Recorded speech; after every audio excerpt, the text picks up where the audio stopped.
Hey guys, welcome back to the channel. This is story about what if Naruto trained by Mito Ghosts part 1. Before I start, please do support for more amazing content and comments for part 2. Do consider to subscribe my channel and share my video to your friends and check out the description as well. Let's start the video. Wave Country. One day after the Battle of the Bridge, Naruto walked alone through the streets of Tazuna's town.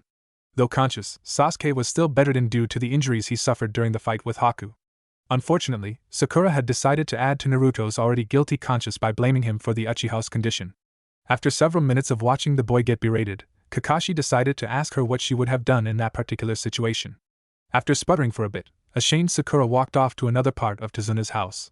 The damage had been done though, and Naruto walked out, saying that he was going to walk around the village.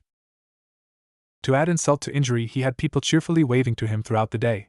He was essentially a hero in Wave, yet he knew that his best friend had nearly been killed because of him. It was a sobering thought.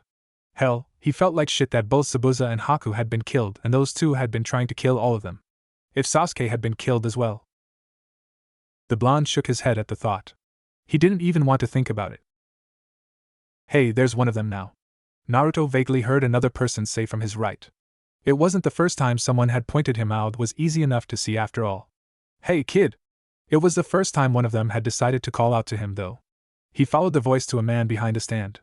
The man gestured him towards the stand. Hey hero, you hungry? Naruto's stomach decided to answer for both of them, quite loudly in fact. Naruto held his stomach with both hands, his cheeks red. The man behind the stand was old, easily as old as the Hokage. Aside from the major age difference, the man actually kinda looked like Iruka, right down to the horizontal scar across his nose. How about a bowl in the house? He couldn't say no to that. What do you have? The boy asked as he sat down next to another of the stand's patrons. Ramen, best in all the nations.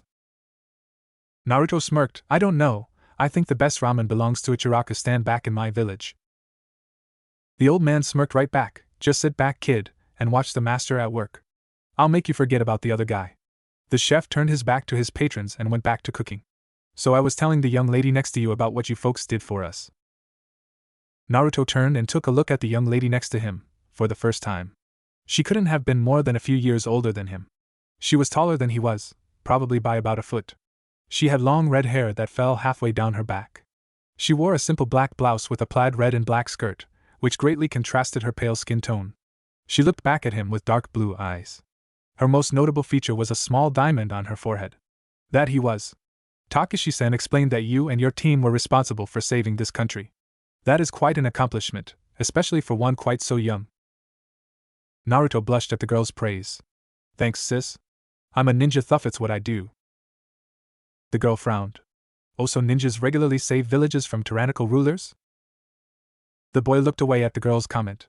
Well, that was rather ignorant of him. He knew for a fact that saving countries wasn't what ninja normally did. Still, it sounded a lot cooler than saying that he was a highly trained mercenary. He tried to find a way to answer but found himself unable to. After a while, he heard a giggling sound next to him. He turned back to stare at her, blush still on his cheeks. The girl had her right hand covering her mouth. I apologize, it was impolite of me to laugh at you. She gazed at him with sapphire eyes. Honestly, I think I prefer your answer to the truth, really. You do? The girl nodded. You have an air of chivalry about you that I thought was long gone from this world. The smile she gave him, once again, made his cheeks heat up. She's pretty, he silently thought. So, are you not from around here? The girl shook her head. I am not. Oh dear, please excuse me, but I do not believe we have been properly introduced. Naruto flashed her his patented grin. Name's Uzumaki Naruto. The girl dropped the chopsticks she had been holding and just stared at the boy before her. Her blue eyes wide with shock. Uzumaki? Naruto, not sensing her shock, nodded. Yup, the future Hokage of Konoha. For several moments, the girl just stared at him with a scrutinizing stare. It was beginning to unnerve the boy. And you are? The boy's question seemed to knock her out of her daze. She blinked a few times before lightly clearing her throat. Please excuse my rudeness. My name is Mito. Simultaneously, 5 different figures suddenly shuddered in pure, unadulterated fear. 1. The sounds of laughter could be heard coming out of Takashi's ramen stand. Naruto had greatly enjoyed the bowl of beef ramen that Takashi had made for him and had quickly ordered a second bowl. While they were eating, Naruto had been regaling Mito with tales of the pranks he pulled during his academy years. She listened to all of them with a cute little giggle that she tried to hide behind one hand. Then he told her about the time he painted graffiti on the Hokage's monument. She had let go of whatever reservations she held and began laughing full force. "And you say you were at the bottom of your class?" Mito asked with a sense of mirth in her voice. "I dare say Konoha's standards have improved quite a bit." Naruto, ignoring the embarrassment of being the class dope, just cocked an eyebrow at the girl's second statement. "Have you been to Konoha before?" Mito nodded. "A long time ago." Mito turned back to Naruto. "So, from village prankster to savior of a whole country. I must imagine your parents will be quite proud of you." The blonde frowned at the statement. "I don't have parents." The girl frowned at the way Naruto said that. "You never knew them?" The boy shook his head. "And I doubt they'd be all that proud anyway. I screwed up on the mission." "Oh?" The boy just nodded at the girl's question. Mito turned away from him and took another long sip of her green tea. After placing it down, she turned to the boy. "Are you finished?" she asked, pulling her a small purse out of her blouse. He had only a little bit of broth left in his bowl. Almost. His eyes widened when she placed a large amount of money down on the table. Enough to cover both tabs. "Follow me, Naruto-kun." With that, she walked away from the ramen stand. Naruto slowly followed the girl with his eyes, more than a little surprised that she had actually paid for his meal. "Hey kid." Naruto's head snapped towards Takashi. The old man rested one hand on the bar and leaned down to look into the kid's eyes. "Piece of advice, don't let that one get away." The blonde blushed at the comment. He figured he had two choices before him. He could either go back to Tezuna's house and sit around doing nothing, or he could follow the cute girl. In a move that would later make a certain Toad Sage proud, the blonde decided to listen to Takashi's advice and follow the girl after quickly finishing his broth. He reached her quickly enough. Mito walked in a grace that he normally attributed to the wives of feudal lords that sometimes visited the Konoha. Her body was perfectly perpendicular to the ground, and she seemed to glide across the ground. 2. "Tell me about the battle. Why do you think you did something wrong?" The blonde looked down and opened his mouth to speak. "Please don't slouch." Naruto's back immediately straightened. He looked at her with a perplexed gaze. "Well?" Naruto relayed what happened during the battle on the bridge. How he announced his presence. How he walked into the obvious trap. And how he couldn't do anything while he was in said obvious trap. Throughout his whole explanation, Mito hadn't so much as looked back at him. She simply kept looking forward. "You understand what you did wrong, that is good. It is an excellent lesson to learn, and it is lucky that you did not lose a comrade to learn it." Naruto nodded, seeing the sense in her words. He certainly wouldn't do something so stupid again. You simply need to improve yourself in the event that you find yourself in a similar situation again. Again, Naruto nodded. Naruto followed Mito into a large inn. Though it seemed that the building was, at one point, a nice establishment, seemed that Wave Country's hard times had hit the inn as badly as the rest of the country. Mito led Naruto to one of the rooms on the second floor of the inn. Mito gestured for Naruto to sit down at the little table, while she went to the little kitchen. While waiting for the girl to come back, Naruto looked around the room. Like the rest of the hotel, it looked like it could have been a luxurious place at one point. Gato's influence was most likely the cause of its decline. After a few moments, Mito placed a cup of tea in front of Naruto and a second one in front of an empty chair. She then sat down at the table as well. "There's an old saying, hindsight is 20/20. Mito began. "Tell me, now that you are out of danger, can you think of anything you could have done differently while you were in that trap?" The blonde frowned. "I honestly don't know." Mito took a quick sip of her tea. "In your position, I would have erected some type of barrier to protect my ally and myself from the Senbon needles." Naruto's eyes widened. "You're a ninja?" "Not quite." The redhead took another sip of her tea. "However, I am proficient in various shinobi arts though, and I'm a master of Fuinjutsu." Naruto cocked an eyebrow. He vaguely remembered Irika going over something called Fuinjutsu during his time at the academy, but he didn't remember quite what they were. "What's Fuinjutsu?" Mito, surprised for the first time since learning Naruto's name, nearly choked on her tea. "You do not know Fuinjutsu?" Her eyes narrowed, and Naruto actually looked away from her. Mito stood from her seat and went to grab a few items from a nearby table. She placed a piece of paper and a pen on the table and sat down again. She then pulled a kunai from seemingly nowhere. "I'm going to show you how to seal this kunai into this paper." She began by using the pen to draw strange symbols on the piece of paper.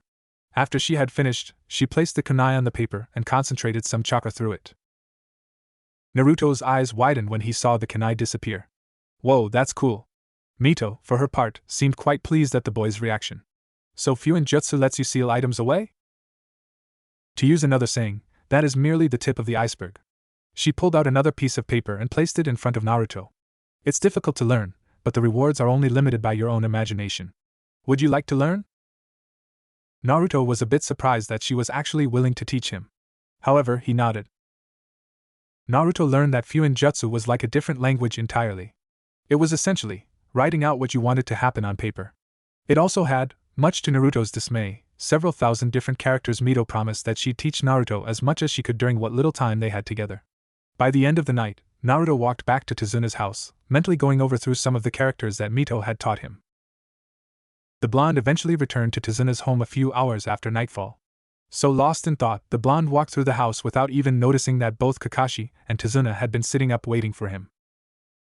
The older man just watched as the boy walked right past them. Well, he doesn't seem that upset at all. No kidding, Kakashi said with a frown hidden behind his mask. He had originally wanted to give the boy some time to get over his Sakura's words before talking to him about the battle. Naruto had spent so much time out that Kakashi had been seconds from going out to look for him. What he didn't expect was for the boy to come waltzing in, looking on like he was on cloud 9. If I didn't know better, I'd swear he just got laid. Tazuna laughed. Kakashi was once offered the position as Naruto's foster father, which he immediately declined. It wasn't that he didn't want to look after the boy, quite the opposite actually. It was simply that Kakashi didn't want Naruto to end up like him. Case in point, Kakashi could barely even remember the 8 years following Naruto's birth and Minato's demise. It was honestly a long blur of drinking, sex and high-profile missions. He vaguely remembered something about saving some chick from Snow Country, but everything else came in a haze. However, much to Kakashi's disappointment, Naruto nearly ended up becoming like him after all. Naruto nearly lost a friend and teammate as a result of his own mistakes. Luckily, the blonde seemed to understand the magnitude of his actions. Kakashi had wanted to go speak with the blonde, maybe have one of those sensei-student bonding moments, but didn't get to him before Sakura did. He had wanted to give the boy a few hours to calm down before talking to him. The following day, Naruto left the Tazuna's house bright and early, saying that he was going out to the village. Kakashi left around the same time with Tazuna, who still had to go work on the bridge. The two adults returned to the house before dusk and Naruto still hadn't arrived. After about half an hour, the jounin was about to go out looking for him when the boy inexplicably arrived again wearing a shit-eating grin. That night Sakura actually came up to him and apologized for what she said the day before. The boy's reaction was, essentially, yeah sure whatever, much to the surprise of the members of Team 7. The day after, Kakashi created a Kage Bunshin to follow the blonde throughout the village. A couple hours later found Kakashi lounging around the side of the nearly finished bridge, reading his book, when the memory of the Kage Bunshin suddenly entered his mind's eye. Kakashi's book actually fell out of his hand as he scanned through the clone's memories. Naruto had went to go see a Girola girl that looked about 3 years older than he was, and he went to go see her at her apartment. Summary: Naruto went to go visit an older girl at her apartment. Considering the boy's mood over the last few days, it was likely that he had been seeing her since Sakura's outburst. There was only one logical conclusion that Kakashi could come to: some pretty young thing, and YA she was pretty, had decided to thank the younger boy for helping free her country by introducing him to the world of casual sex. That, in Kakashi's opinion, was freaking awesome. It was also a common plot point in several stories of Jiraiya's, in famous book series. Still, Kakashi's clone had decided to keep watching the blonde through a conveniently open window to make sure everything was on the up and up. Kakashi presumed that the girl was from one of the better-off families in Wave. He based the presumption on the girl's clothing. Though he didn't normally pay much attention to fashion, the outfits she wore were clearly not the same as the people from Wave. They seemed like they may have come from a more modern village, like perhaps one on Konoha's level. Perhaps she had them imported. It was either that or she was a traveler. She was staying at an inn. Could she be an enemy kunoichi? Unlikely. She didn't seem to actively be trying to seduce the blonde. Through his vantage point, the only thing the clone saw them doing was drawing? Writing? Curious. Either way, it seemed innocent enough so Kakashi clone didn't feel like starting a confrontation. Perhaps the girl's family owned the inn. Either way, he decided to leave Naruto be at least until the boy was ready to talk about it himself. There was the bro code to consider after all. After thinking about it though, he decided that he'd need to teach the boy, both boys actually, jutsus to be safe. Girls were generally taught those jutsus before graduating from the academy. Thinking about it, Kakashi realized that there was a horrible double standard in there somewhere. However, he didn't care enough at the moment to consider it further. He needed to consider Naruto's actions. 4 days after the Battle of the Bridge. Hey Naruto! Surprised, For he didn't think anyone was downstairs, Naruto turned towards the sound of the voice to see Kakashi coming towards him. "Oh, hey Kaka-sensei. I thought you already left with Tazuna?" "He's waiting outside." Kakashi stopped right in front of Naruto and grasped the boy by his shoulder. Naruto glanced at the hand momentarily before turning back to Kakashi. The Jounin actually had tears in his visible eye. "Kaka-sensei?" Kakashi pulled Naruto into a Hyuga manly hug. "I just want to tell you that I'm so proud of you." Once again, Kakashi realized there was a horrible double standard in his own actions, for if it were Sakura who was entertaining some random boy, he probably would have broken the boy's legs by now. When they separated, Naruto looked at Kakashi with wide eyes. "I just wanted to tell you that," and Kakashi held out his hand to give Naruto something, which the boy accepted. "Be safe." With that, Kakashi left. Naruto just stared at the man's back in confusion. After Kakashi exited the house, Naruto looked down the thing in his hand. "Candy?" Naruto opened the wrapper and pulled out a white circle. He wiggled it around in his hand. "Feels like rubber." He held it close to his nose and took a quick whiff of it, and quickly pulled it away a second later. Naruto opened a nearby trash can and dumped it inside, before walking away. "I hate kiwi-flavored candy." 5 days after the Battle of the Bridge. Naruto wasn't having a good day. Tazuna had gotten drunk the night before, an action that continued on to the early morning. Unfortunately, the old drunk had started dancing and ended up spilling beer all over everyone around him. Naruto's orange jacket still reeked of alcohol when he woke up. The man had been celebrating the fact that the bridge would finally be finished the following day, which unfortunately meant that the mission would be coming to an end soon. According to Tazuna, he just had a few last artistic touches to put on the bridge, whatever that meant. And Kakashi, much to everyone else's displeasure, wanted to leave the very moment the bridge was finished, instead of waiting for the following morning. He was upset because he had actually grown fond of the old drunk, as well as Inari and Tsunami. Not to mention walking around a village where everyone actually praised him instead of wishing death on him. And when his mind turned to the young lady whom he spent the last few days with, it felt like his chest was in a vice grip. That morning he barely paid attention to the trip to her apartment, and before he knew it he was knocking on her door. "Come in," came Mito's voice behind the door. Naruto let himself into the room Mito had been staying in. He found the girl in question sitting on the floor in a lotus position. Naruto's eyes immediately locked onto the ball of water that was currently floating in front of Mito's chest. "Hello, Naruto-kun." There is Mito stopped and immediately turned her head to the boy in question.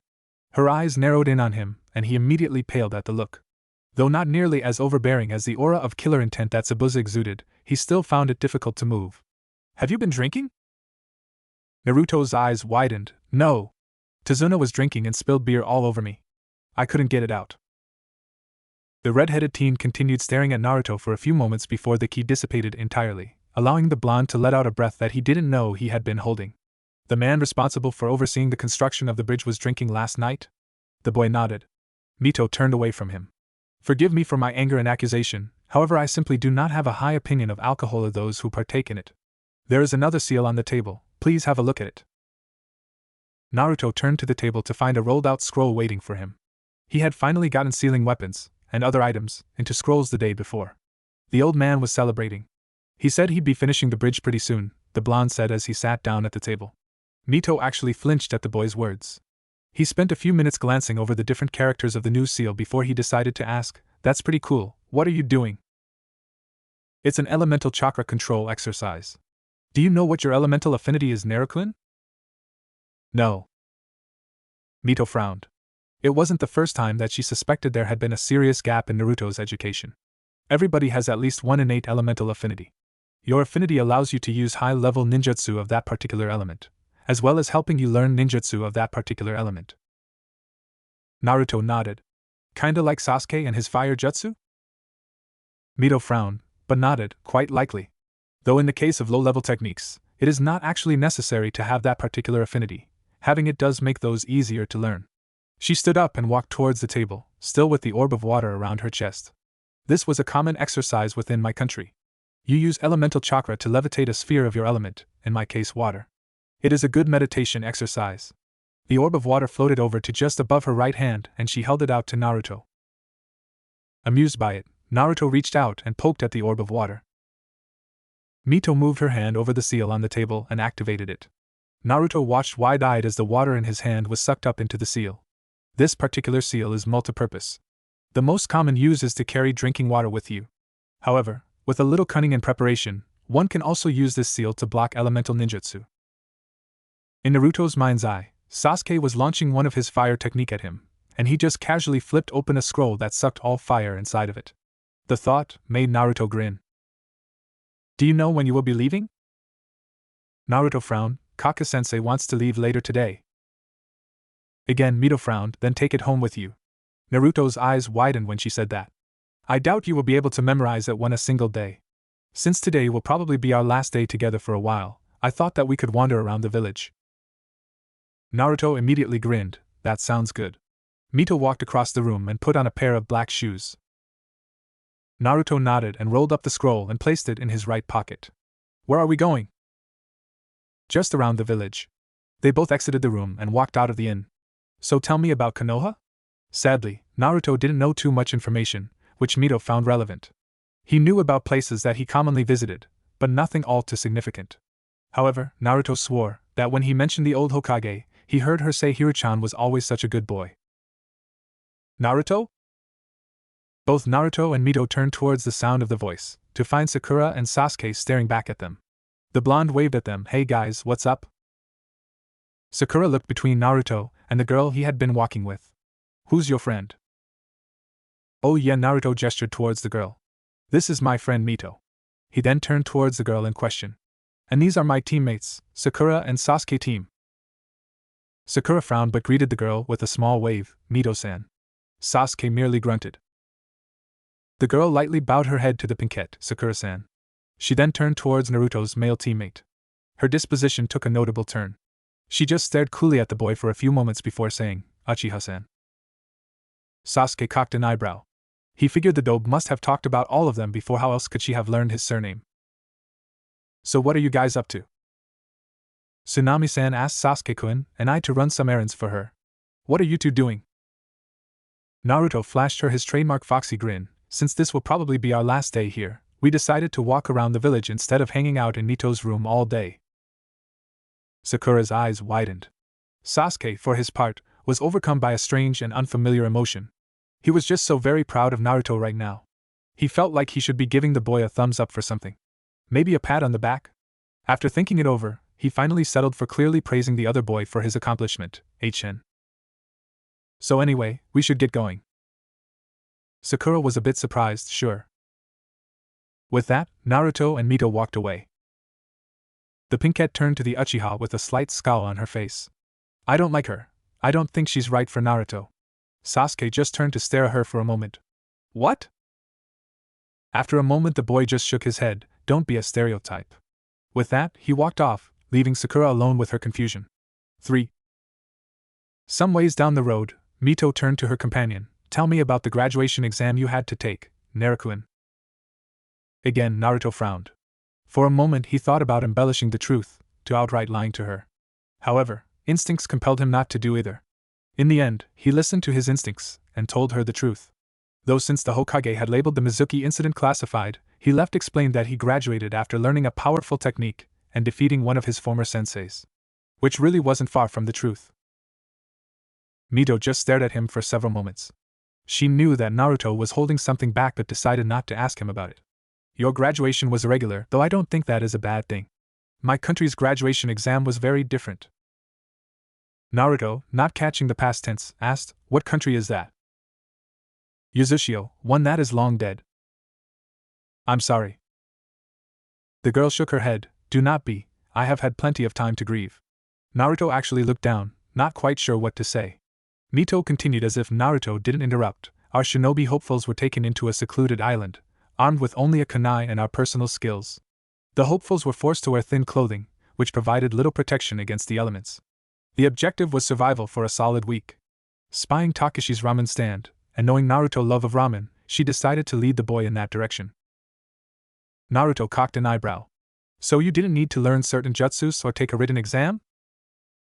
Techniques were taught, prior to the exam of course.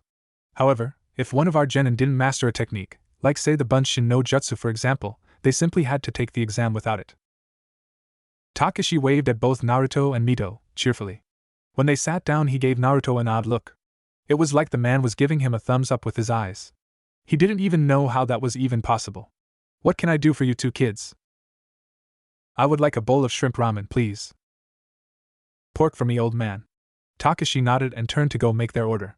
Naruto turned to look at the girl again feeling a pang of sadness in his chest. So, any advice on what other fuin jutsu I should learn? In your place, I would simply continue learning the basics as best as I could. However, please tread carefully, Naruto-kun.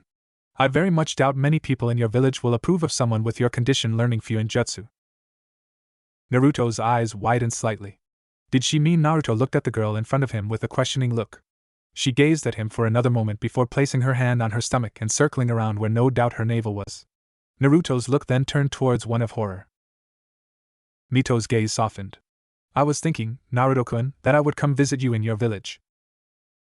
The fact that she wasn't automatically rejecting him calmed Naruto down somewhat. He actually smiled again. Really? When? Mito's gaze turned away from Naruto. I am not entirely sure. You see, I was hoping to find a member of my family, however she is being quite a difficult person to find. Maybe I can help. Mito shook her head. It is something I must do myself. However, if I cannot find her, perhaps I will come to Konoha in the near future. I cannot be certain. Great, I'd like to introduce you to all my friends in Konoha like Irika and the Hokage, and maybe we can hang out with my teammates again. The girl nodded. That sounds nice. Perhaps we will see each other again in a few months. I would very much like to see the Hiruchan again. Naruto cocked an eyebrow. Hiruchan? You know somebody in Konoha? I do. Mito gave him a grin that seemed better suited to his face and her own. And I do believe that he will be quite surprised to see me. A few hours later, Naruto and his teammates became the first people to cross the Great Naruto Bridge. The following morning, Mito crossed the bridge herself, but not before glancing down at the sign that named the bridge. She smiled at the gesture. Konohagakure Hot Springs. Day after Chunin exams preliminaries. Jiraiya of Konoha's legendary Santh Great Toad Sage of Mount Myobuko, the wandering Sannin of the north, south, east, and west, the man who had women throwing themselves at him, was bored beyond reason. He had just had a serious meeting with the old Hokage regarding their old friend, Orochimaru. As a result of the meeting, Hiruzen had decided to order Jiraiya to stay close to the village.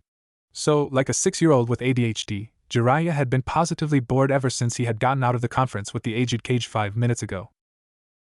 The old man had mentioned that Naruto was in the Chunin exam finals, and that his actual sensei had stuck him with a proxy while he trained another of his students. Obviously, the old man had hoped that he would pick up the slack and train Minato's son. After a while, the Toad Sage had decided to do just that. The alternative would have been to peek at the women's side of the hot springs, which was admittedly a bit boring. It wasn't that there weren't any beauties in the Konoha hot springs, quite the opposite actually. It was just that Jiraiya had been in and out of that spot so many times that it hardly proved a challenge for him anymore, and that really was half of the fun. So the old man decided on training Naruto, which required tracking the kid down. Jiraiya actually ended up finding Naruto at the hot springs of all places. He immediately recognized the man Kakashi had stuck the boy with, as the uptight elite trainer who taught Sarutobi's bratty grandson. That would actually work into his plan, and he'd be able to get a quick peek into the ladies' side of the hot springs while he was at it. He silently summoned a toad, Gameton, which was big enough for him to ride around on to add to the image. Together the pair snuck over to the wall that covered the women's side of the hot springs. Quick peek, check. Jiraiya let the beautiful images he saw burn themselves into his memory. Get elite trainers and brats' attention. Jiraiya began giggling perversely. Check. Ebisu turned to glare at the Toad Sage, just as Jiraiya guessed he would. I will not allow such behavior in my presence. Jiraiya grinned. Prove my awesomeness. Gameton turned, grabbed Ebisu with his large tongue, and slammed the man against the ground. Check. Technically it was Gameton's strength, but Jiraiya figured it would have the same effect. Look like a complete badass. Jiraiya glanced towards the boy. If the look of awe on Naruto's face was any indication, the Toad Sage's plan was obviously working. Check. Jiraiya actually patted himself on the back. He then felt someone next to him. His eyes narrowed and he turned to see a teenage redhead had appeared on his left. The girl in question was wet and flushed. Obviously she had just come out of the baths, and was wearing nothing but a towel wrapped around her body. In the blink of an eye, Jiraiya was slammed into the wall. Gameton, deciding on self-preservation, disappeared in a puff of smoke. Naruto's eyes widened. Though her long red hair was wet and clinging to her face, he had little trouble identifying the girl in front of him. Mito? The girl in question turned to him with dark blue eyes, and then he found it hard to breathe. Naruto, the overwhelming aura froze him to his spot. Explain yourself? Realization dawned on Naruto a second later. Mito thought he was peeping on the women like the old pervert was. He also realized that the girl in front of him could smear him across the ground with very little effort on her part and no doubt a great amount of satisfaction. It's not what it looks like. I was training with the closet pervert. He brought me here to teach me water walking, but I wasn't able to do it well, and then that old pervert showed up and the closet pervert went to stop him, and then the old pervert's frog beat up the closet pervert, and then you showed up and beat him, and I swear I wasn't trying to peek on you or anyone else. Though Naruto didn't have a problem understanding what he had just said, to anyone else it came out fast and high-pitched. Luckily, for him, Mito had experienced deciphering such talk in the past. It took her a while, but she managed to understand what it was that Naruto had said. The boy let out a sigh of relief when Mito's ki dissipated. It was a toad. Huh! Mito gestured towards the man. The animal he summoned was a toad, not a frog. Oh, same difference in Naruto's book. Once her mind was clear of murderous thoughts, Mito immediately noticed something was obviously off about Naruto. Wait here, we will go somewhere private when I get back. With that, Mito turned to go back the way she came.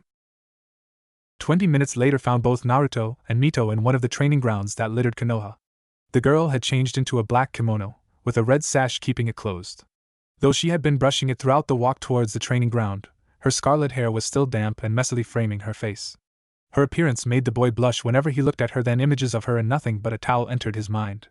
He silently prayed that she didn't find out what he was thinking about. Naruto-kun. Startled, Naruto jumped at the sound of her voice. Yeah? The redhead girl sat on a rock, still brushing away at her hair. Take off your jacket and shirt. Naruto's eyes widened and his blush deepened. What? Mito just gave him a dry look. You have something on your body. I am sensing a seal on you that was most certainly not there when we met in Wave Country. I would like to have a look at it. That cinched his suspicions from way back. She did know and she didn't care. I got another seal on me? How? Naruto unzipped his jacket. She placed the hairbrush on the rock and began walking towards the boy. You tell me. He tossed his jacket on the ground and took off his shirt as well. Mito placed her hand next to his navel, earning a small blush from the boy. She immediately recognized the problem. Gojyo Fuin is a seal used to disrupt the flow of chakra of the one it is placed on. I must imagine that you have had greater difficulty controlling your chakra for quite some time. Naruto's eyes widened. Yeah, ever since that creepy snake guy hit me on the stomach. Mito's eyes narrowed. She'd have to get a better account of what happened later. I can remove the seal from you, though I must warn you that it will be quite painful. Before Naruto could react to Mito's statement, the girl's right hand glowed blue and she quickly hit Naruto over the navel. Naruto clenched his teeth to stifle a shout and managed to hold his ground. Mito smiled and patted the boy on the head. She then turned back towards the rock she had been sitting on. Walk on the lake. Naruto nodded and went over to the small lake that was on the side of the training ground. Concentrating on the lesson that Ebisu gave him, Naruto took a careful step onto the surface of the water. To his amazement, it felt as if he was on solid ground. He took a few steps out towards the center of the lake and jumped up and down. He turned back to the girl, giving her his brightest smile. How do you know that I had that seal on me? After training with Fuin Jutsu for so long, I have developed something of a sixth sense for seals. The girl sighed. Her hair wouldn't get much drier in the amount of time she had. Why were you training with? She frowned at the nickname Naruto had given the blue-clothed man. That man? Where is your sensei? Naruto scowled and stopped jumping. He went to go train Sasuke team and stuck me with the closet pervert. Mito frowned again. I see. I presume that the two of you are both in the Chunin exams?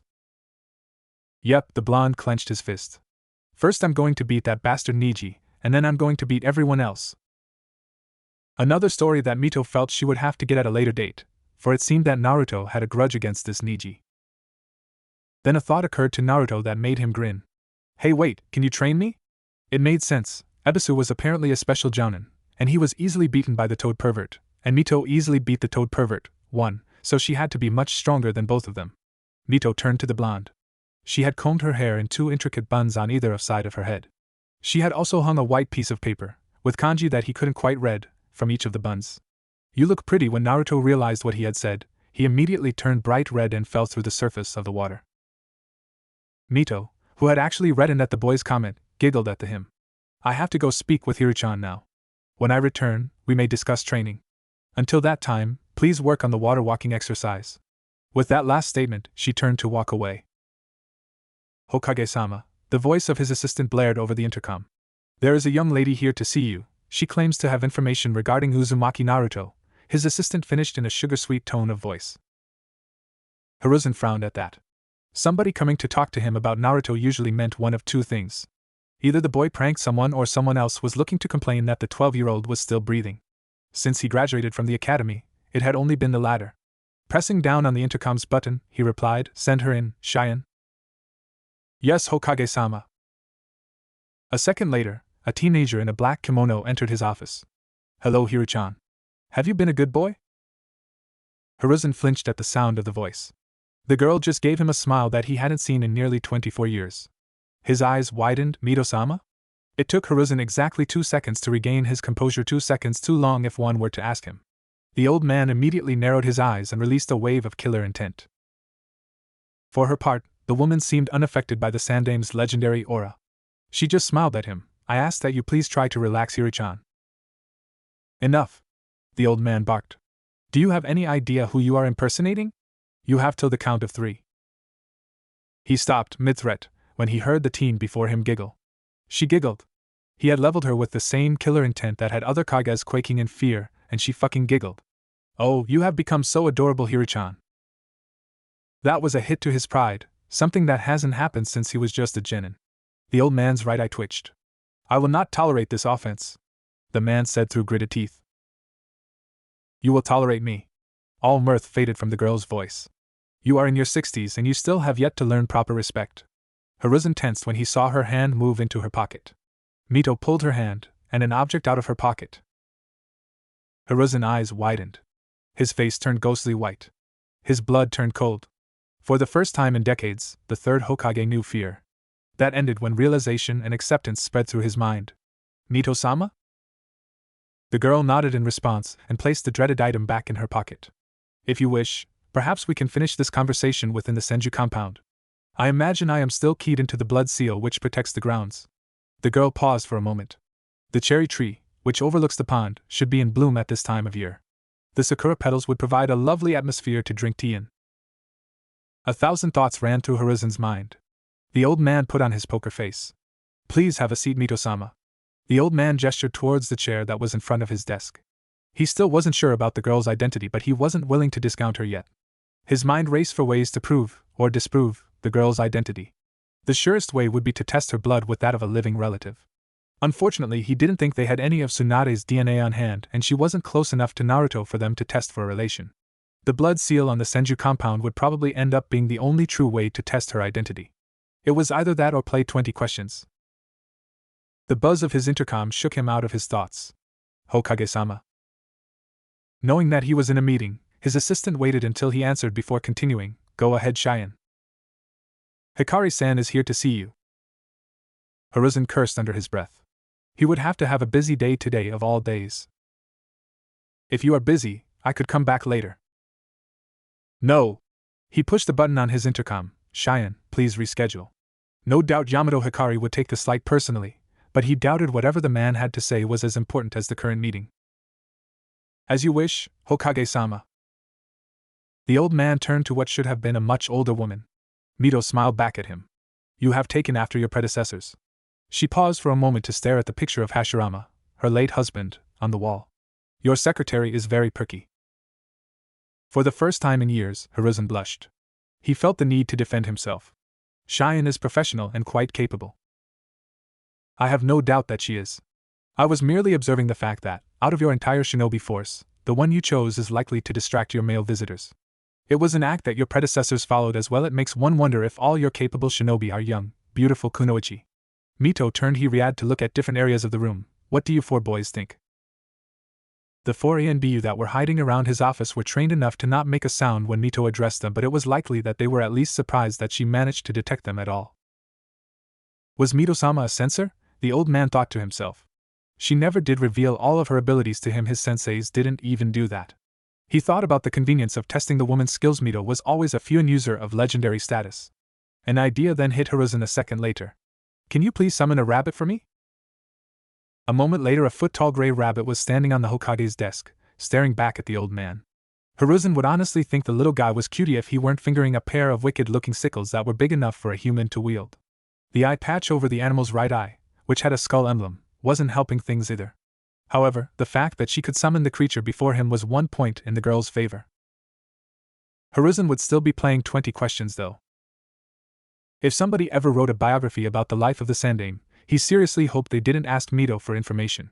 She knew things about him that the wished would forever remain buried.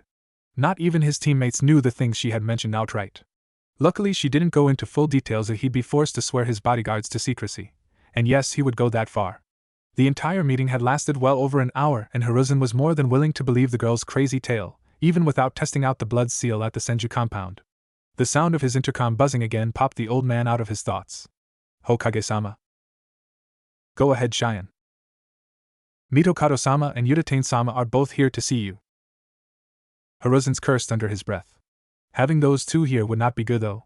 If only to save himself a headache later, he decided to grant them entrance. Please send them both in. Yes, Hokage-sama. The door opened and the Hokage's two former teammates walked in. They of course noticed the young lady sitting in front of Hiruzen and gave him a questioning look. Please have a seat. They went to do so, planning to take their respective places at Hiruzen's side, when the woman stood up. That's when they both saw her face and gawked. The young lady giggled and patted each of them on the head as she patted them on the head as if they were small children. Koha-chan, Homa-chan. How have you two been? Mito-sama, Koharu began, with wide eyes. Hamura's gaze immediately turned towards Hiruzen. For his part, Hiruzen simply said 3 words, it's really her. Shock and amazement overcame Hamura's face. How is this possible? Hamura asked. You don't look a day over 16. I should be 15. But how? Koharu asked. The Uzumaki's clan legendary vitality was, of course, common knowledge to those who were familiar with the clan. The ability they had to live long lives and to survive blows most others would find fatal. Regardless, they had seen the woman, which now stood before them, 24 years ago. 24 years ago she had been naught but an old crone. Now she was a young girl who was yet to even reach the prime of her life, not like a woman who should be close to 100 by this time. They thought back to the woman's granddaughter. Is it a genjutsu? The girl shook her head. It's all biological. The 3 oldest or 3 that looked the oldest silently wondered what other secrets was hidden away in the Uzumaki clan's genome. As you all know, I left Konohagakure after transferring the Kyubi no Kitsune to Kushina-chan. The woman frowned at the thought. She had been so close to death that night, and it was a miracle that she hadn't been bedridden for the rest of her short life. I desired to see my homeland once more before I died. Mito frowned as the memories flooded her mind's eye. The sight she saw was not that of the beautiful village of her childhood, but those of a decaying ruin. It broke her heart. To cut a long story short, I found something left behind by my father, and that is the reason I am still alive today and the reason for my appearance. What did you find? The redhead shook her head, irrelevant. Due to certain rare ingredients, it is unlikely that anyone will ever be able to reproduce my father's research. Even if that were not the case, this she gestured towards herself, is only something that one with Uzumaki blood can take advantage of. That either labeled Mito's secret fountain of youth as either an Uzumaki clan secret, or completely fucking irrelevant to anyone outside the bloodline. Or possibly both, probably both. Hiruzen frowned. How long have you been like this? The young woman clenched her eyes shut. 12 years. It was one of her biggest regrets. If she had been in Konoha during the Kyubi's attack, then she might have been able to save Kushina from death, or at least could have saved Naruto from the fate of being a Jinchuriki. Why did you wait so long before coming back? 12 years ago, I had the body of a 3-year-old. Luckily the ruins of Uzushio had plenty of provisions scattered about, however it had been a nightmare to try and survive in the body of a 3-year-old. In spite of that fact, it was heartbreaking to know that she may have been able to do something, yet not have been around to do it. I spent 10 years in my country before departing and, at that time, I wasn't ready to reveal myself at that time. She had spent that decade training her body to peak physical ability, burying the dead, and remastering abilities that she hadn't used in years. Hiruzen nodded in understanding. So what do you plan to do now? If it would not be an imposition, I had thought about staying in the old Senju compound for some time. Will you attempt to resurrect the Senju clan? Hamura asked. Mito shook her head. I lack the blood to do so, for I was a Senju in name alone. Any hope the Senju has at being revived rests with my granddaughter. Sadness enveloped Mito for just a moment. If I decide to do so, the only clan I could take part in resurrecting is the Uzumaki clan. The old woman's eyes narrowed. You wish to place the boy under your control, Koharu accused. Mito narrowed her eyes at the accusation, if you wish to see it that way. In truth, I just want to make sure that my last clanmate has a stable environment to hone his abilities. The oldest-looking woman scoffed, the boy is being watched and provided for by this council. You have no need to interfere with him. Mito glared at the other woman. Yes, I have heard of the results of your guardianship. Forgive me if I do not fully approve of the outcome. That received 3 different reactions from the 3 elders. Hiruzen kept his face neutral, though one could see underlying feelings of shame in his face. Koharu was clearly insulted at the insinuation. Hamura appeared to be somewhere in the middle of his teammates. Speaking of which, may I know why you deemed it necessary to keep his ancestry from him? The third Hokage frowned. I feared the knowledge would be leaked to the wrong people, and Naruto would become a target against his parents' enemies. So I kept the knowledge of his lineage a secret from all but a handful of people. Mito narrowed her eyes. This hypothetical situation where outsiders learned of Naruto's ancestry, you believe it to be worse than a no-name orphan being surrounded by people who have a grudge against the demon that resides inside of him. Hiruzen frowned. Even he had to admit that his decision sounded bad when she said it that way. Somehow, the scolding she just gave him plus the frown made Hiruzen feel 12 years old again. Though Tobirama and, under rare circumstances, Hashirama were the ones who taught him jutsu and helped him refine his abilities, it was Mito who kept him from doing stupid things like practicing high-level jutsu on his teammates. Phantom pain suddenly erupted from his backside. I truly didn't believe the people would hold Naruto's condition against him. When I saw that they did, I passed a law that forbade anyone from telling the younger generation of the truth about Naruto. He didn't know why he felt the need to justify his actions. It was my belief that Naruto could still have a normal childhood if he and his generation didn't know the truth about what happened 12 years ago. He assumed Mito would at least accept his decision. Instead, a look of horror passed over the girl's features. You did not tell Naruto the truth. Mito immediately glared at the trio before her. How could you? The question was barely above a whisper, though everyone in the room heard her voice it. Again, the Sandaime frowned. Naruto was young. I feared what that information would do to a child. It was my intention to tell him everything when he became a genin. Your intention? Hiruzen's mouth snapped closed. He had wanted to be the one to tell Naruto everything, and then Mizuki swooped in and screwed everything up, too.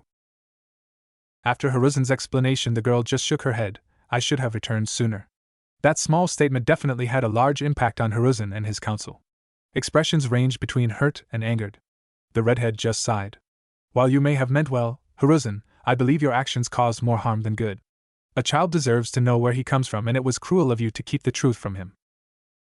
The aged Kage sighed. He had thought so as well. The only reason he hadn't revoked his decision was because he felt he had been too far in. He had already lied to Naruto numerous times. Everything was just so much more complicated than it really should have been.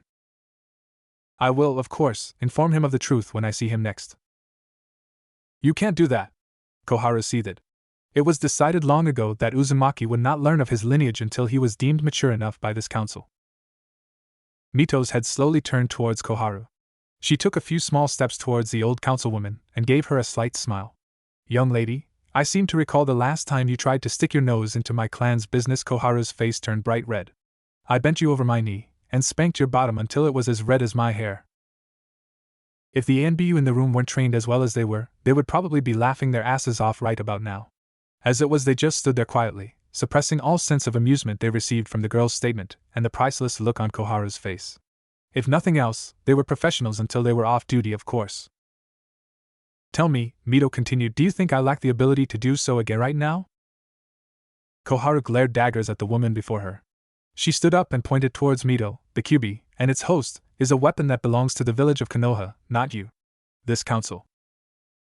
Mito reached into one of the pockets of her kimono and pulled out an orange leather glove. Hiruzen's, Hamura's, and Koharu's eyes widened at the sight.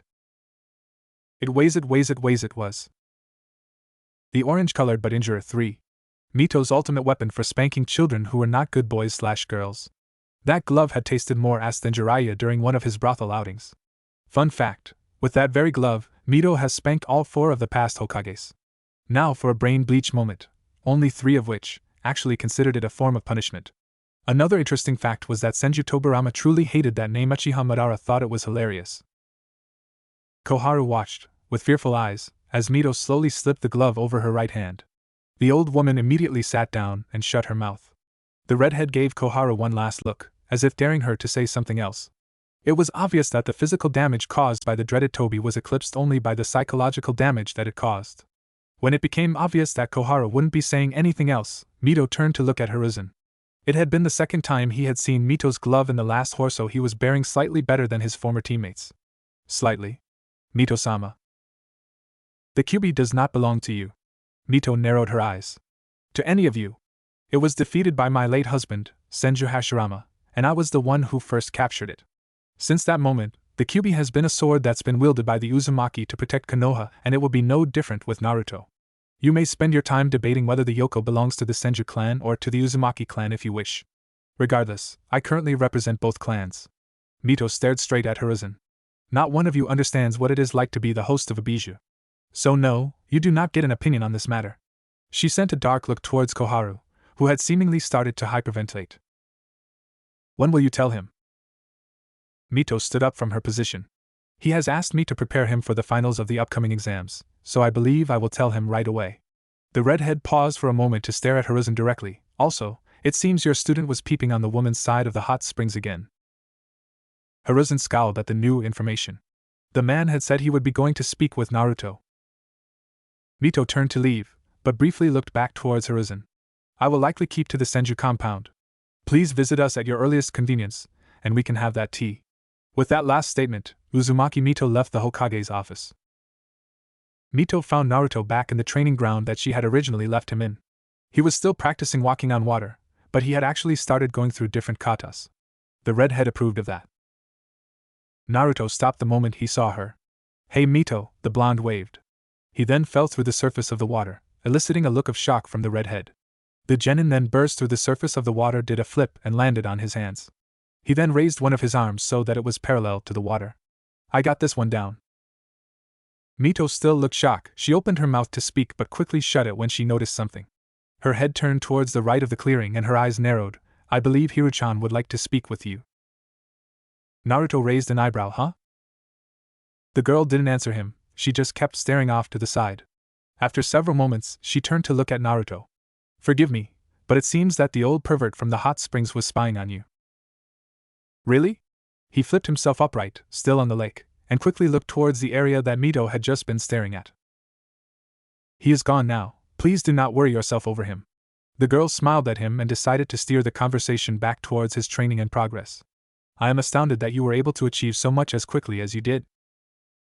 Naruto grinned and wiped some water away from his face. Ever since Kaka-sensei taught me how to climb trees with chakra, I've been doing a lot of the training I normally did on the ground, from the trees. I figured it would be useful to be able to fight that way. Mito nodded, again surprised.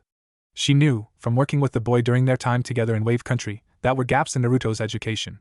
What she hadn't known was that he truly had the instincts of a warrior. His sensei had given him a little exercise and he had taken so much from it. Shame that his growth had been stunted so early on. She vowed to correct it. About your training. If possible, Naruto's smile widened. Are you going to train me? What are you going to teach me? How long are you going to be in Konoha for? You want to go to the Ichiraku ramen stand, they're way better than old man Takeshi's stand. She decided that he certainly didn't lack the energy. There are some things that we must discuss first. Perhaps we can go somewhere private?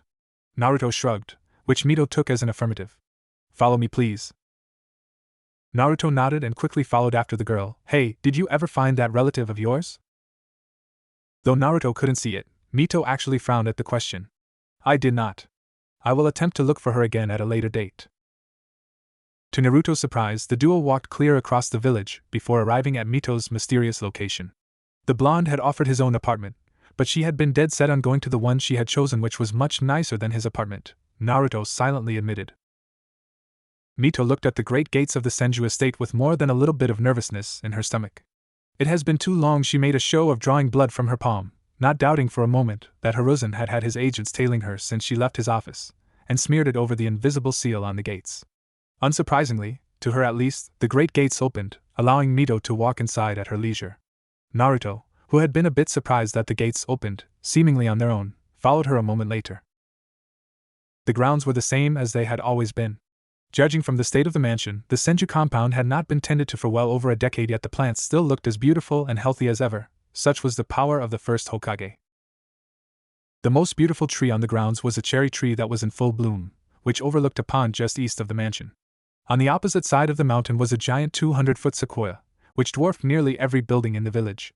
Aside from those two, there were various kinds of plants and trees littering the grounds, which offered a great diversity of ingredients for herbalists and alchemists, so they would have if any had ever been allowed on the grounds. Naruto looked in awe at all the plants around the estate. He recognized some of the species in the gardens as plants that he himself tended to, but they all seemed healthier and shinier than his plants still. Such was the power of the first Hokage. Come along, Naruto. Together the two walked into the house. Mito noticed with more than a little disgust that there was a sheet of dust covering everything. As she had assumed, the house had not been tended to for quite some time. She'd need to clean up before inhabiting the place. Naruto again began exploring the place. The first thing he did was look at some pictures that were hanging on the walls, if only to get an idea of whose home he was currently in. To his surprise, he recognized two people right away in the frames. How could he not? They were the first two Hokages of the village. He stared at one picture of the Shodaime, and the woman that was standing right next to him. His head snapped towards Mito. Is this your mom? Ere he silently remembered that the first was actually older than Old Man Hokage. Grandma? Mito stared at the picture that Naruto was pointing to. No, actually, that is me. It took a moment for Naruto to fully process what she said. Huh? That is me, 60 years ago. Naruto looked at the girl as if she had grown a second head. Mito looked Naruto straight in the eyes. Naruto, I have not been entirely honest with you. It was a lie of omission, but a lie nonetheless. When that picture was taken, my name was Senju Mito, but before that I was known by Uzumaki Mito.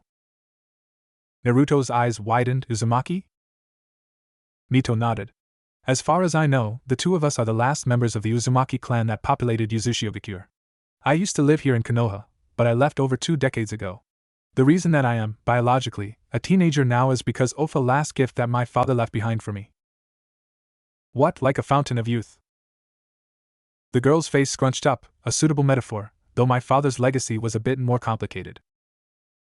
And you were married to the first Hokage? She nodded, a long time ago.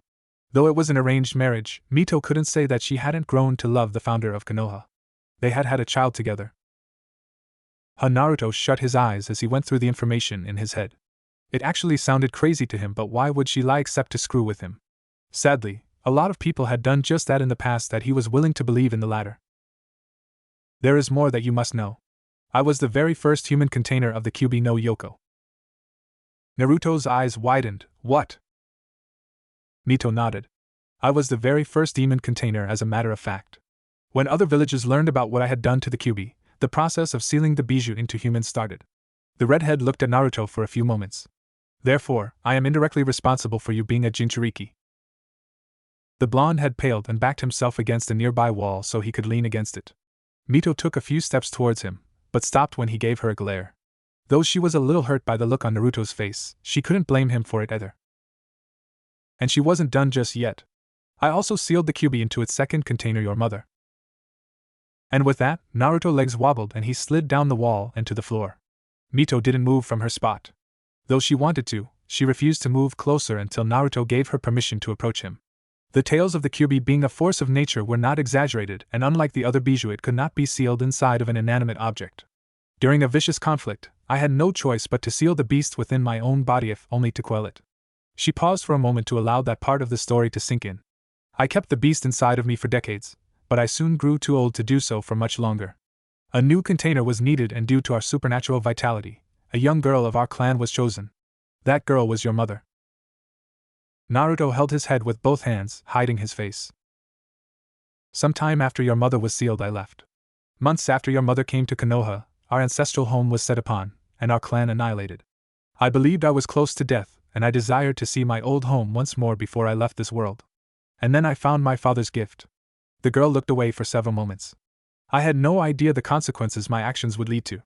Though I sealed the Kyuubi to change the course of a battle, it seems that I also damned you and several others to a terrible life. For that I am truly sorry, Naruto.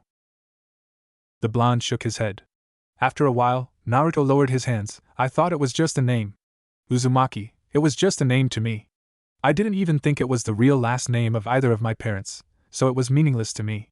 Mito flinched at that statement. But it was the only name I had, so I wanted to make it something that everyone would know. Now I find out I have a mom with the same name, and I used to have a clan Enkami. I don't know what to do with all of that. Naruto turned to look at the teenager old lady whatever in front of him. His eyes lost all traces of anger, and just held uncertainty.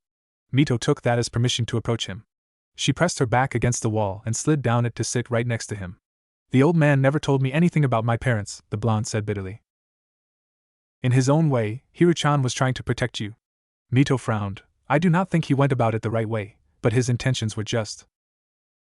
Any other day, Naruto would have enjoyed the nickname for the old Hokage immensely. Instead, Naruto just shook his head again. I just hate the fact that everybody, he threw his arms up high, knows more about me than I know about myself. It's not fucking fair. He glared at the girl next to him. Even you. You know more about me than I do, and we just met a few months ago. I don't even know if you're lying to me like everyone else. Mito turned away. I have no evidence that you would find acceptable. The girl immediately stood up and walked away from the scene, with Naruto looked on after her. She returned a few moments later with a picture in her hand, which she handed to Naruto. The picture contained a blonde young woman standing next to a small red-headed child. The blonde is my granddaughter, and the other is your mother. Tears stung at Naruto's eyes and he had to force them not to fall. Again, she sat down next to him. Hate me if you wish, I will not fault you for doing so. However, please know that I will tell you anything you desire to know, Naruto. Though it is likely that you will not like everything I have to say, I swear upon our fallen kinsman that I will never lie to you again. I don't hate you, Naruto said, barely above a whisper. Mito felt as if a weight had been lifted from her shoulders. Naruto looked towards her. Did you know my dad? Namikaze Minato, as I understand it. The fourth? Mito nodded. Naruto smacked himself on the head and balled his fist in his hair. Soft hands latched onto his and he looked up to see Mito frowning at him. Please stop. Naruto let go of his hair and allowed Mito to pull his hand away. She kept holding it. Wait, if my mom was the QB container, why did it attack 12 years ago? The redhead frowned. I am unsure as of yet. It is something that I will be investigating thoroughly though. When I have composed an appropriate report, I will happily give it to you. The blonde nodded. Damn it, I was supposed to train today. I don't even feel like moving now. Mito sighed. If you still want me to, I can help you train for your Chunin exams. The redhead's face scrunched up for a moment. Tomorrow, though. Today, I would like to attempt to make this building habitable, today. What will you teach me? It will be difficult. The girl frowned for a moment. It will be very difficult, perhaps more so than anything that you have ever done. What I have in mind is also very dangerous, so it would require you to stay with me, so that I can keep an eye on you. Naruto looked around at her last statement. Here? Mito nodded. For the immediate future. I will also demand absolute obedience. At this, Mito narrowed his eyes. I will expect you to follow my every command. If you do not, I will dismiss you as my student permanently. The Jinchuriki frowned, but nodded his head, in acceptance. The girl wasn't done yet though. I will employ methods most cruel on you and expect compliance when doing so. However, if you follow my criteria, I promise that you will be more than satisfied with the results. Again Naruto nodded at her. Alright, I'm in. Mito smiled, good. Tell me, do you know anything about your opponents? Naruto frowned, still feeling mentally drained. My first fight is against that bastard Neji. Thinking back to what he had done to Hinata did nothing to ease his mental fatigue. His cousin was a classmate of mine, and he beat her up really bad, and they are cousins from the same clan. Which clan do they hail from? Naruto's face scrunched up. I think they said the Hyuga clan. The redhead nodded. You watch this Neji fight, tell me what you think your chances are? Naruto's face twisted into a scowl. I'll kick his ass no problem. Please, tell me without any haughtiness. The truth, how did he look when he battled his cousin? You could say a lot about a Hyuga's skill by watching them do battle with another Hyuga. The blonde sighed. I could barely see him move. I could barely see Hinata move, and I don't think she even touched him. The girl nodded. That says quite a bit. The Hyuga clan is renowned for their taijutsu style. The greatest strategy to use against them would be to keep them at a distance. However, it would be unwise to not train your physical ability, so I plan to train you to the breaking point. What taijutsu style did the Uzumaki clan use? Unlike the Hyuga, our clan didn't have one universal style that all of our clan used, however the Awaryuken was the most infamous. It is an open palm style that was hybridized with Fuin Jutsu. The Uzumaki clan used Fuin Jutsu in their taijutsu style? Mito nodded and held up a hand. It is possible to learn how to draw seal arrays with your chakra. By your account, I believe the ninja who placed the Gojyo Fuin on you made use of this technique. Naruto nodded, thinking back to the snake Nin back in the forest of death. Mito curled her fingers and placed her pointer and index fingers on his right shoulder. With just a touch, I could place a seal on you that would increase your weight by roughly 20 pounds. If I were to place the seal on one side of your body, like say one arm, then the array would disrupt your balance. I could also place a seal on you that would give you an electrical shot every time you tried to mold chakra. And that, as they say, is only the tip of the iceberg. Naruto grinned when an image entered his head. Can you put an explosive seal on someone? She shook her head. The seal array required for an explosive seal is far too large and requires far too much prep work to weaponize in such a manner. That was a bit disappointing. However, Naruto decided that the style still seemed really cool. Besides, it was apparently a part of his clan's legacy. Can you teach me? Mito nodded. I would like to. However, the technique that allows one to inscribe arrays with chakra is a difficult one to learn and time-consuming. I have something else in mind for tomorrow. For now, you should go home and bring enough clothing to last you an entire month. Then perhaps you can assist me by cleaning up whatever room I assign to you. Mito racked her mind and tried to figure out where to put the boy. Though the Senju compound had close to 50 bedrooms, not all of them were furnished. On the contrary, the last time she was here only 4 of them were Mito's, and Hashirama's, Tsunade's, Tobirama's, Nawaki's and Kushina's, during the few years that she had been too young to live by herself. She didn't want to put him in Tsunade's room. Nawaki's room had been, essentially, turned into a shrine by his sister. She shuddered to think what they would find in Tobirama's room. Though honorable, the man had been a rascal in his youth. He had never married, but that hadn't stopped him from finding someone to lay next to him nearly every night. In fact, there was an urban legend around Konoha that it was he who first invented jutsus used for birth control out of necessity over anything else. After the man passed, Mito had all but locked the room up and vowed never to open it. She shuddered at the idea of Naruto staying there. His mother's room it was. Your mother stayed with us for several years when she was a little girl. Naruto stiffened at the comment. Though bare, it still has her furniture. If you wish, you can stay there for the next month. Naruto nodded. Good, now go. We have a great deal of work to do tonight, and even more work to do for the rest of this month. End. Make revenge. Hiruzen was once again, furiously working in his office, when his secretary buzzed in. Hokage-sama. The old man pressed down on the intercom. Go ahead, Cheyenne. Naruto-kun is here to see you. Hiruzen's frowned. He had been expecting Naruto for some time now. Mito likely told him everything regarding his parents, and he wanted to vent his anger at being lied to for so long. Please send him in. He figured he owed the boy that much at least. Yes, Hokage-sama. Naruto entered his office a moment later, with a shit-eating grin on his face. The old man actually had to raise an eyebrow. Naruto-kun? The boy walked all the way up to his desk and leaned over it. His hands were behind his back. Hello, Hiro-chan. The old man narrowed his eyes. The fuck did you just call me? The old man got up, placed his hands on his desk and leaned over so that his face was closer to the boy. Naruto. The boy pulled his arms from behind his back and waved his right hand in front of Hiruzen's face. The old man paled. Naruto was wearing Tyobe, then Sarutobi fainted, slamming his head against the desk at the same time. Naruto cackled and turned to leave, but turned back at the last moment to walk towards the old man's prone body. He grabbed the old man's hat and placed it on his own head. Then he walked away. Damn straight I'm taking your hat. Sadly, the ANBU watching the events unfold were far too amused to stop the boy. Make best lessons. Many a Konoha shinobi, of later generations, discussed the nature of the Sannin. More specifically, who of the 3 was the strongest. The most popular choice was Senju Tsunade, though it was mostly a feminist thing. Some women voted for her without even thinking about it. Those who did think about it, noted her powerful healing abilities and godlike strength. Orochimaru was the second most popular choice. His mastery of forbidden techniques marked him as the most dangerous of the 3. Then there was Jiraiya, the least popular. Though in truth, the Sannin were all S-rank shinobi, so a minor difference in power was irrelevant. Jiraiya had an edge over the other 2, thought not because of power level. It's because one Uzumaki Mito managed to impart in him a lesson that she never managed to give to the other 2.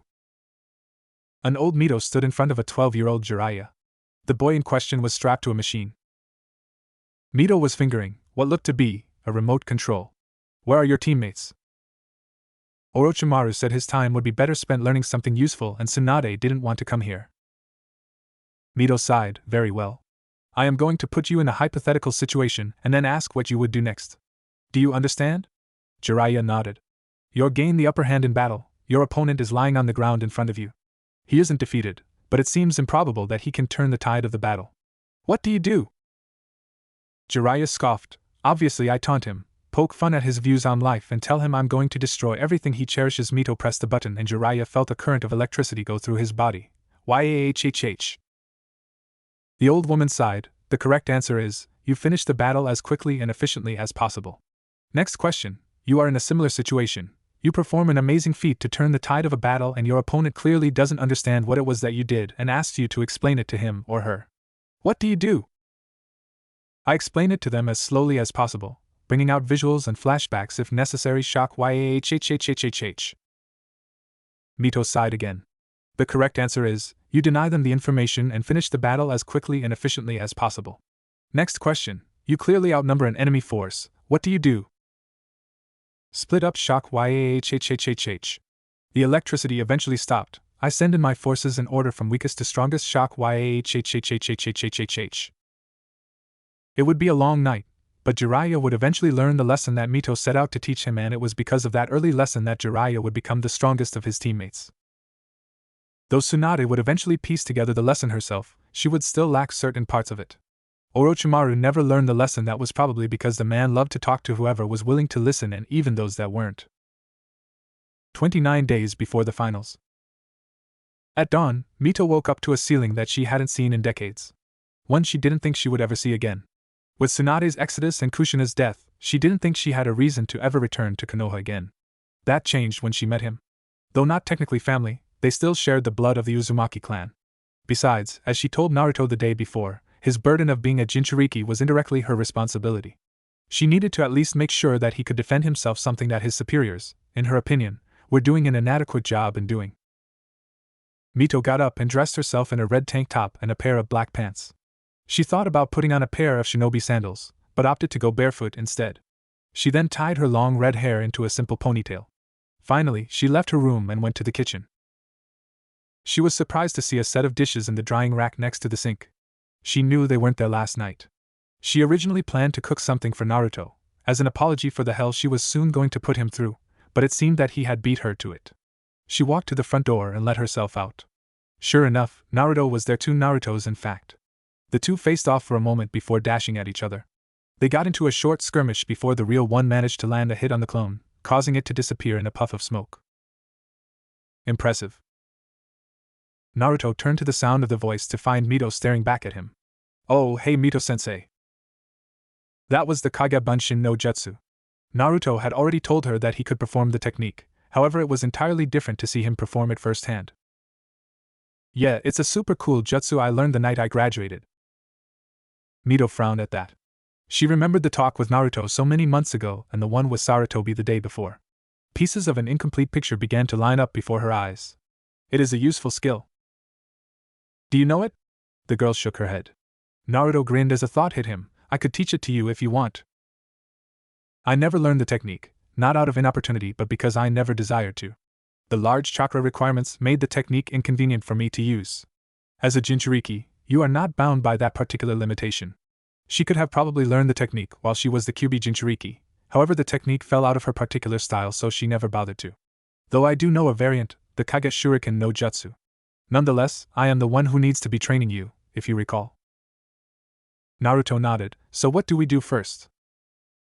I need to grab my pack from inside. Meet me out back in 15 minutes. With that, Mito turned and went back into the house. She didn't actually need that long to grab her pack, she just thought she'd take a few minutes to actually have breakfast. 15 minutes later, the two Uzumakis met up in the back of the estate. Naruto looked across the field and saw one of the most complex training fields that he had ever seen. That obstacle course is set up as a training aid. I would like you to run it. The blonde nodded and did as he was told. He climbed a rope, crawled under barbed wire, hopped between rocks, dived through a tunnel, evaded swinging sandbags, scaled up a rock wall, balanced on a beam, and jumped over a pit. It took him exactly 3 minutes to get through the course and he was actually winded after going through it. Mito, for her part, looked pleased at his run. Afterwards, the two had walked around the estate, to the large sequoia tree at the front of the grounds. The girl pointed up to the top of the tree. Do you see the kunai sticking to the top of the tree? Naruto easily spied the kunai near the top. There was an orange tassel tied around it that made it easier to see. We have 29 days before your final exam. When you have climbed to the top of the tree and pulled out the kunai, your training will be complete. Naruto snorted, I'll grab it right now. With that, the blonde grinned and dashed forward, already concentrating chakra to the soles of his feet. When he got 3 feet away from the base, however, he immediately fell and slammed into the ground. He felt an immense amount of pressure pressing down on him. The tree is surrounded by an advanced weight seal. There was a great amount of mirth in the girl's tone of voice. Any human that steps within a 3-foot radius of the tree here will be affected. The seal itself increases the force of gravity around the target. At this moment, you probably weigh 5 times more than what you normally weigh. Mito reached into the seal, grimacing at the change in pressure, and pulled Naruto out of the area of effect. Once out of the array, he gasped for breath. Though the array takes time to write, it can make for an effective trap if you can manage it. No kidding, Naruto thought bitterly as he got off the ground. He took one last look towards the top of the tree. Do you see why I do not expect you to reach the kunai before the end of the month? Silently, Naruto wondered what kind of training she was going to put him through that would eventually allow him to climb a 200-foot-tall tree with that seal in place. There are 3 methods to weaponizing seals for combat. I mentioned the first form yesterday, writing sealing arrays with chakra. To emphasize her point, she poked him on the cheek. She then gestured towards the tree. You have just been introduced to the second, and most common, form, placing traps. The final method is to attach them to weapons, either directly or through the use of tags. It is also the easiest and quickest method to learn and the one you will make use of during this exam. I will provide you with all the training and materials you will need, however I will not be making anything for you. Anything you want to take with you, you will have to create yourself. Naruto nodded. He could only imagine what kind of neat toys Mito had in her arsenal, but it wouldn't actually be a victory if he won using someone else's weapons. However, simply producing an arsenal of weapons will not be enough. The most important part of this next month is to train your body. Under different circumstances, considering your current level, I would suggest that you simply train your body normally. However, since we are short on time and you will be entering an important competition, we will be taking a shortcut. Naruto actually cocked an eyebrow at that. Iruka had always told him that there weren't any shortcuts to training. What do you mean? There are 2 paths open to you. Mito narrowed her eyes. The quickest and easiest method would be to take full control of the bijou inside of you. The blonde's eyes widened for a moment, before he looked down, allowing his bangs to hide his eyes. I am not sure if Hiro-chan or anyone else has spoken to you regarding it, but I can help you take control of it. I have the knowledge to do so, and it would be quite a simple action for me to do. If that is your wish. Naruto didn't need much time to formulate a response. What's the other way? There was an edge in the blonde's tone. You do not approve of this method? The blonde shrugged. You're making me make my own fusion weapons, when you could probably just give me something 1,000 times better than what I can make, and I get that. If you were to just give me something, then I would be counting on your skills, not mine. It's the same thing. If I just learn how to use the bastard fox, then I'll just be relying on its power, not mine. Mito smiled. One day, you will need to learn to use the bijou's chakra. However, I agree, you must first learn how to rely on your own strength. Mito gestured for him to follow her back around the house. My grandmother developed a training regiment that became popular in Uzushio when I was a child. She turned to Naruto. Are you familiar with the Hashimen? Naruto's memory flashed back to the preliminaries of the Chunin exams. Yeah, Fuzzy Brows used it against that sand guy back in the Chunin exams. The girl made a mental note to ask about the nicknames at a later time. The training regiment revolves around the first gate, the Kaimon. Normally, a human is able to use, roughly, 20% of their physical strength at a time. If a person were to use more than 20%, their muscles would degenerate. The Kaimon, in a way, acts as a limiter to protect the body from harming itself. My grandmother's training involves getting past this inherent weakness and permanently removing this limiter. Naruto nodded, trying to take her lecture in. How? Normally, you would train until you could open the Kaimon yourself. You would open the seal and keep it open until your muscles get used to the strain of the removal of the limiter. You would need a competent medic to keep an eye on you and constantly heal any serious damage done to your muscles. During this time, the constant deterioration and regeneration of your muscles increases your physical abilities further. The regiment itself is quite painful and normally spans 6 months. She gave Naruto a sharp look. I am expecting you to do it in 1. Again, how? Your healing factor, she answered. I believe it should allow you to adapt faster to this regiment. At the same time, I believe we can also throw some caution to the wind and avoid certain safety precautions. He just had to ask safety precautions? Normally, the first month is spent becoming accustomed to moving around while under the strain of the training. We will be avoiding that and going straight to the training portion of this regiment. They finally reached the back of the compound again. Did you go through it? Mito nodded. I did, though my father's legacy did reset my body's limiter when it gave me back my youth. Your mother did as well, Preorto being sealed. A tinge of anger swelled within the blonde, not at Midowell, partially at Mito. He just wondered if his mother went through a similar ordeal with the villagers of Konoha. Though he didn't really know her, the idea of it pissed him off to no end. I'll do it. How do I open the kaiman? You do not. The girl looked at him with a solemn look. The art of learning to open the hashiman is long, so we will be taking another shortcut. She placed her left hand on the boy's head. Though he felt a strange sensation coming off of her hand, he didn't see blue chakra that was radiating from it. I will force it open and seal it so. Are you ready? She held up her other hand and it began to glow purple. Naruto gulped when he saw the chakra radiating from the girl's right hand, but nodded. Then she slammed 2 fingers into his forehead. The difference was night and day. A tremor ran through Naruto's body and his knees nearly buckled. His body temperature increased. A tinge of pain briefly flashed down his arms and legs.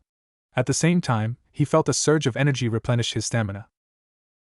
Mito watched as black symbols danced around Naruto's forehead before receding into a queen-sized array hidden under his hair.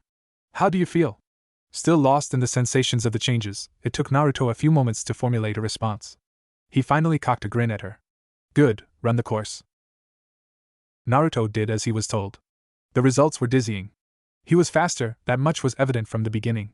The main issue was that he needed less effort for slight movements.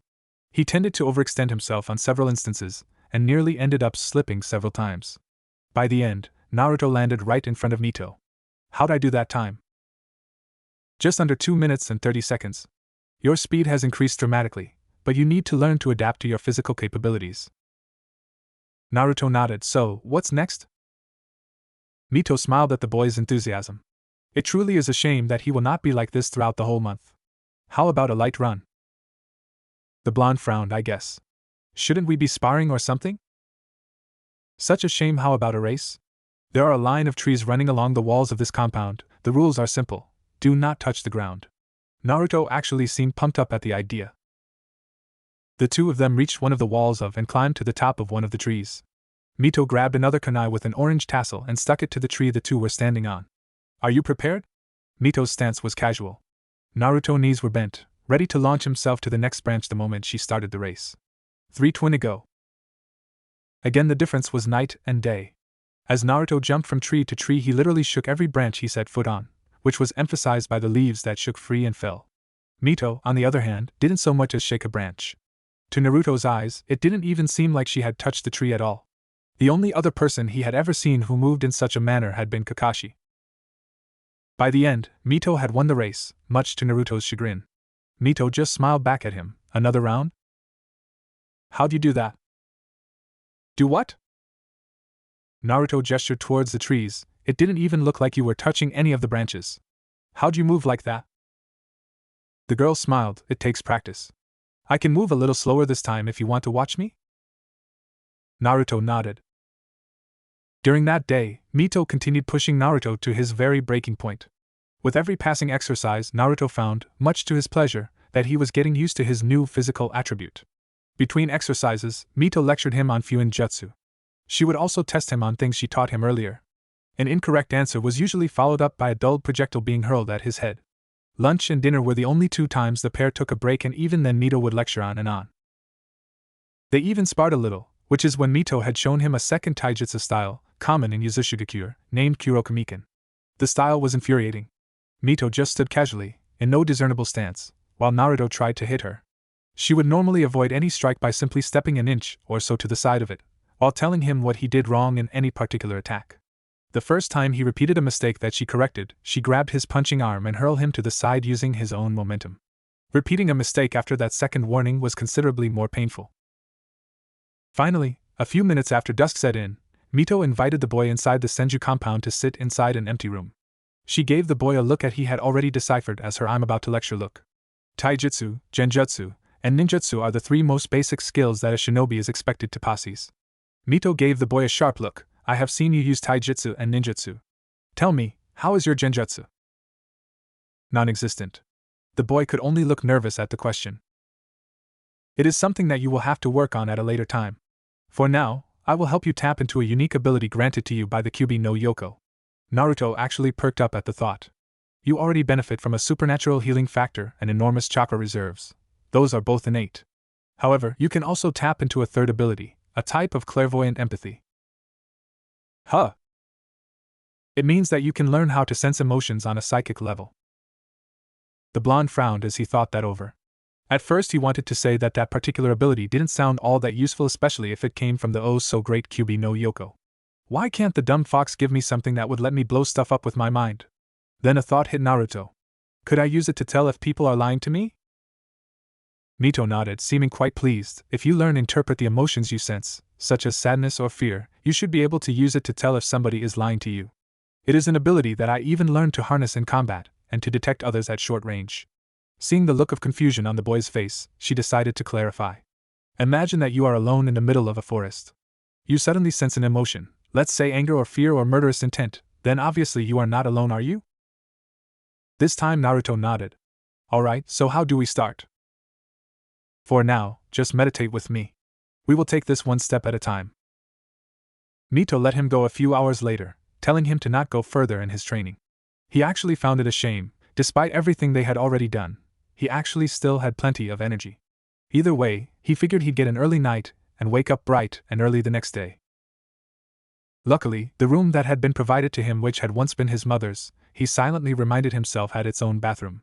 He grabbed a towel to take a quick shower, and walked back out with the towel wrapped around his waist, which was fortunate, because Mito was waiting for him in his room. The girl in question was wearing a simple kimono, most likely her sleepwear. Her hair was damp, so Naruto thought it likely that she had just come from a shower herself. Hey, the boy said nervously. If you would, please lie down on your stomach. She gestured towards the bed on the other side of the small room. Before he could ask why, she answered, though I am not a medic, I am versed in some techniques and I would like to take a look to see how your muscles are faring to the stress caused by today's training. Naruto shrugged, they feel fine. In truth, his muscles felt like they were on fire, a sensation he hadn't felt to such an extreme since his first days at the Ninja Academy. However, he didn't feel like it was anything too serious. In fact, he was wondering why Mito said this regiment was so dangerous at all. I would very much like to see for myself. Again she gestured towards the bed. The blonde Uzumaki shrugged and decided to do as she asked. He assumed that she would just come around the bed and poke and prod him in the arms a couple of times before leaving. She did not do that. Instead, she actually joined him on the bed and sat on top of the boy's hindquarters. Naruto actually yelped and looked up in surprise. Mito pushed his head back down on the bed and began kneading his back with both hands. Naruto nearly let out a moan at the sensation she was brining him, but managed to hold it in. What are you doing? He could barely see the girl hunched over his back from his peripherals. As I mentioned, I do not know any of the advanced techniques that Irionin uses, so I can only look you over using less sophisticated techniques. She finished lecturing. At the same time, doing things this way is beneficial. Beneficial or not, Naruto was just grateful that he was laying face down, so the girl on top of him wasn't able to see a certain part of his anatomy. You need to consume more protein in your diet. At that point, Naruto was barely conscious enough to care about whatever it was that she said. The girl was successfully massaging away his higher-level thought processes. Once she finished on his back, she moved to his neck and shoulders, and then to his arms. Afterwards, she finally got off of him and began working on his legs. By the end, Naruto didn't even acknowledge her when she stopped and left. He just let himself fall asleep, content that the following month would be a breeze. 28 days before the finals. Naruto woke up before dawn, like he did the day before. The moment he did, excruciating pain effectively knocked any sleepiness out of him. It was so intense that he actually wanted to scream out until his lungs were hoarse. Instead, he simply let out a groan. Naruto tried to move his leg off the bed, only to feel a sharper pain erupt from it. His entire being was throbbing. Little by little, he managed to inch his way off of the bed and fall straight onto the floor. He yelped when his body made contact with the hardwood floors of the room. The boy groaned and pushed his body up. His arms were wobbly and he found it difficult to keep his balance, but somehow he managed it. With one hand, he reached up to the bed to steady himself, and slowly began to pull himself up. His knees buckled and he would have fallen flat on the ground again if he hadn't been holding on to the bed. He attempted again to pull himself up and eventually managed to, though he was hunched over the bed. Now he just needed to make it to. You did not rise early this morning. Naruto would have jumped if the very idea didn't terrify him beyond reason. Instead, he, slowly, turned to face the girl in question. Mito was, once again, dressed in the same training attire she had worn the day before. How are you feeling? A short whimper was the only response she received. I will begin breakfast, so please attempt to be at the table within 15 minutes. The girl made to leave but stopped herself as she gazed up and down Naruto. Also, please wear clothing. With that, she left the room. The blonde's eyes widened when he remembered that he had fallen asleep in nothing but a towel. And a quick glance down made him realize that the towel had fallen off when he was crawling around on the ground. He blushed and lost his balance, sending him back to the floor again. And then, to add insult to injury, his stomach growled. The boy sighed. He just needed to get dressed and make it over to the kitchen within 15 minutes. He made it in 30. He finally managed to limp his way over to the table to find the girl in question reading a book. There were 2 bowls on the table, but only his was full, with fried rice by the look of it. He figured that she had already eaten her own portion. He sat down and wobbly grasped the chopsticks that were sitting by his plate. However, his hand refused to hold them correctly, and he ended up having great difficulty picking up a single grain. He growled and dropped the chopsticks on the table and began picking at his bowl with one hand. He managed to shove a handful into his waiting mouth. Though he had never been one for fried rice, with his empty stomach and the extreme pain running through his system, it may as well have been ramen in his mind. Before he could grab a second handful, a soft hand grabbed his. He looked up to see Mito glaring at him. Wordlessly, she held up his discarded chopsticks for him. Though he tried to give her his best kicked puppy face, she just gestured to the chopsticks again. Sighing, he took them and tried again and again and again and again and again to use them to eat. Eventually, he managed to pick a small portion up and lead it to his waiting mouth. We should talk about the rest of your training. Naruto looked up at her sharply, as if to say, there's more? I already told you about your final test. Naruto nodded. He just had to climb a 200-foot tree in an area where he would weigh 5 times more than he does now. Naruto nearly let his head fall to the table. In fact, not having to use muscle power to sit upright sounded kinda nice in his opinion. There are 3 more tests that you will have to complete. During training today, you will likely realize that you will have much greater difficulty controlling your chakra. Naruto's eyes widened at the statement. It is the pain, it will upset your control. Your first test is to perform the Kawarimi no Jutsu. I will expect you to remaster the technique within 7 days. Naruto looked at her in confusion. Will it really be that difficult? The replacement technique was the technique he mastered before any of the others. To think that he would need 7 days to relearn it sounded depressing. That will depend on you. The following week you will undergo a test for the Henj no Jutsu, and the week after you will undergo a Bunshin no Jutsu exam. At that last part, Naruto frowned. Can I do the Kage Bunshin no Jutsu instead? Mito shook her head. But I could never do the regular clone technique. You have learned various chakra control exercises after your graduation. Have you tried performing the basic Bunshin recently? Naruto shut his mouth. No. I expect you to have it mastered within 21 days. Naruto frowned. What if I can't? Mito gave him a sharp look. If you complete each of your exams at the allotted time, I will reward you perhaps with a brand new ninjutsu? The blonde perked up at the idea of a new jutsu. However, if you failed to perform a technique on the day I specified, then I am afraid that I will be forced to punish you. Naruto cringed at that, then grimaced in pain. When you are finished with your breakfast, you will run the obstacle course again. The boy nodded and little by little continued eating his breakfast. Soon, Naruto found himself outside again, staring at the obstacle course that he found fun only yesterday. On Mito's signal, he ran the track. He climbed the stupid rope, crawled under the dumb barbed wire, hopped between the retarded rocks, dived through a stupid-ass tunnel, evaded fucking sandbags, scaled up the crappy rock wall, balanced on a beam, and finally jumped over the pit that some asshole dug in the middle of the fucking course. It took him a full 10 minutes before he was standing in front of Mito again. Run it again. Naruto sighed, but did as he was told. He climbed the stupid rope, crawled under the dumb-ass barbed wire, hopped between the fucking rocks, dived through a stupid tunnel, evaded fucking sandbags, scaled up the dumb rock wall, balanced on a stupid beam, and really who the fuck was the smart guy who decided to dig a fucking pit? Who does that? Again, it took Naruto about 10 minutes to finish the course. Run it again. The boy glared at her. How many times are you going to make me run this stupid course? Mito's eyes narrowed dangerously, until you stop cursing. Will you disobey me? Naruto took a step back, remembering the girl's words from yesterday, I will expect you to follow my every command. If you do not, I will dismiss you as my student permanently. Naruto shook his head, no, Mito-sensei.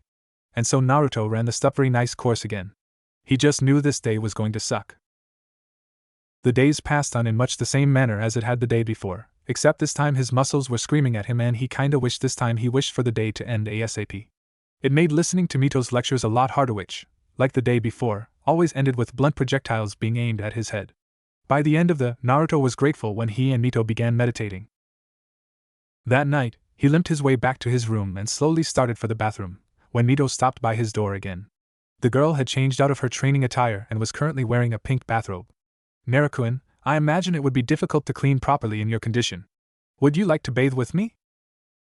Naruto's face turned red and, after appreciating the mental image, quickly shook his head. Mito nodded very well. I will return at a later time to check up on your muscles again, and left. The blonde sighed and let his head fall against a nearby wall. This is gonna suck. 21 days before the finals. 9 days after Mito first arrived to the village, Hiruzen managed to finally get away from his duties to visit the Senju compound. The two were having a cup of tea under the cherry tree. Not for the first time, Hiruzen was admiring the scenery around him. The garden is as beautiful as ever, Mito-sama. The girl smiled at the compliment. I agree, it truly is a sight to behold. Though it is a shame that the house has gone so long without any maintenance. How long has it been since Tsunade-chan has been here? Well over a decade, he replied before taking a sip of his tea. How goes young Naruto's training? Off to the side, they both heard an outraged yell. God damn it! Mito chose to ignore him. Well enough. What he lacks in training, he more than makes up for in strength of will. I find it remarkable. That it is, Hiruzen said with a smile. Tell me, what exactly is he doing? Mito glanced at the boy in question. He is in the middle of an exam of sorts. He simply must continuously perform the Kawarimi no Jutsu for a whole hour. That was the short version. The long version was a bit more complicated. Damn it! And painful. Hiruzen nodded. The official statistics are in for all of the prospective Chunin. They give Naruto 50-1 odds in defeating Neji. I've known Naruto long enough to know that his chances are quite higher than most people give him credit for. I think there are going to be quite a few unhappy gamblers at the Chunin exams. Mito's face twisted into a frown. It would serve them right. Hiruzen had to take a deep breath to calm himself. It was a little-known fact that Mito abhorred gambling even more than she hated alcohol. The old man cleared his throat. I wanted to speak with you about something. Have you interacted with many people since your return? The redhead frowned. I would not consider them to be many, though my viewpoint is subjective.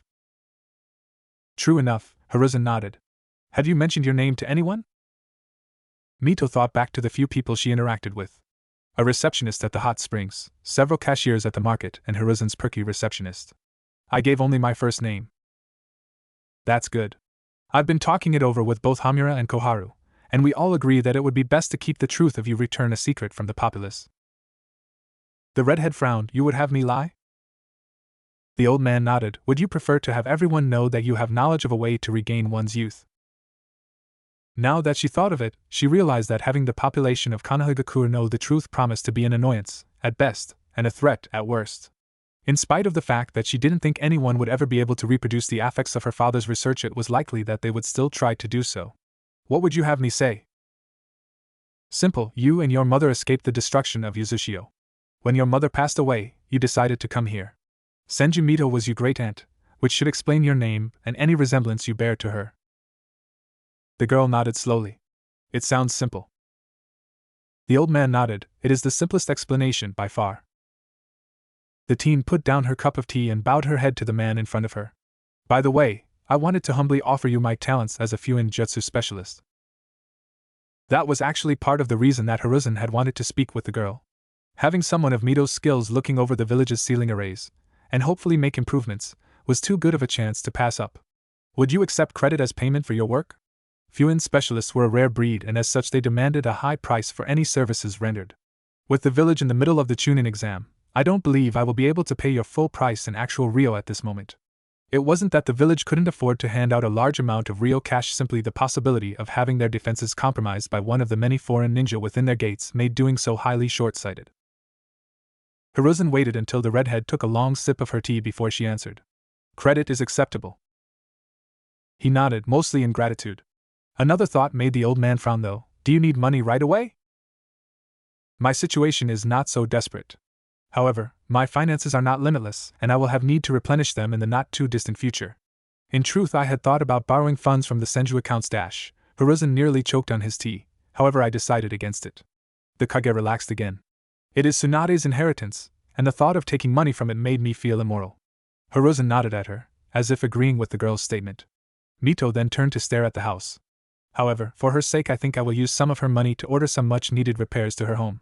Again, Hiruzen nearly choked on his tea, which Mito caught this time. You did bring the Senju account information, did you not? The old man sighed and rubbed his head. He was not going to enjoy this conversation. A manila folder appeared in the man's hand and he placed it on the table in front of her. The truth is, he began as Mito flipped the folder open. There is nothing left in the Senju accounts. The Uzumaki's eyes widened before she frantically began flipping through the folder. How is that possible? Tsunade could not have possibly used up so much money in only 24 years. That wasn't a credit to Tsunade's responsibility, but to the vast fortune and assets of the Senju clan. Just the liquid assets should have been enough to support a small family for decades, and Tsunade was the only Senju left. Mito's eyes kept scanning through the folder given to her.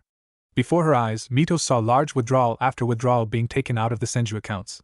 What could she have spent so much money on? Certainly not her home. Actually, she spent her wealth in 10 years. The man thought to himself. Mito didn't need to know that though. The truth is, the old man began with a sigh. After you left, his heart began racing. He began sweating, something of a high-stakes gambler. Left unsaid was that she was a very poor high-stakes gambler. Mito just stared at the old man before her eyes. On instinct, Naruto began using the Kawarimi to move away from Mito and Hiruzen.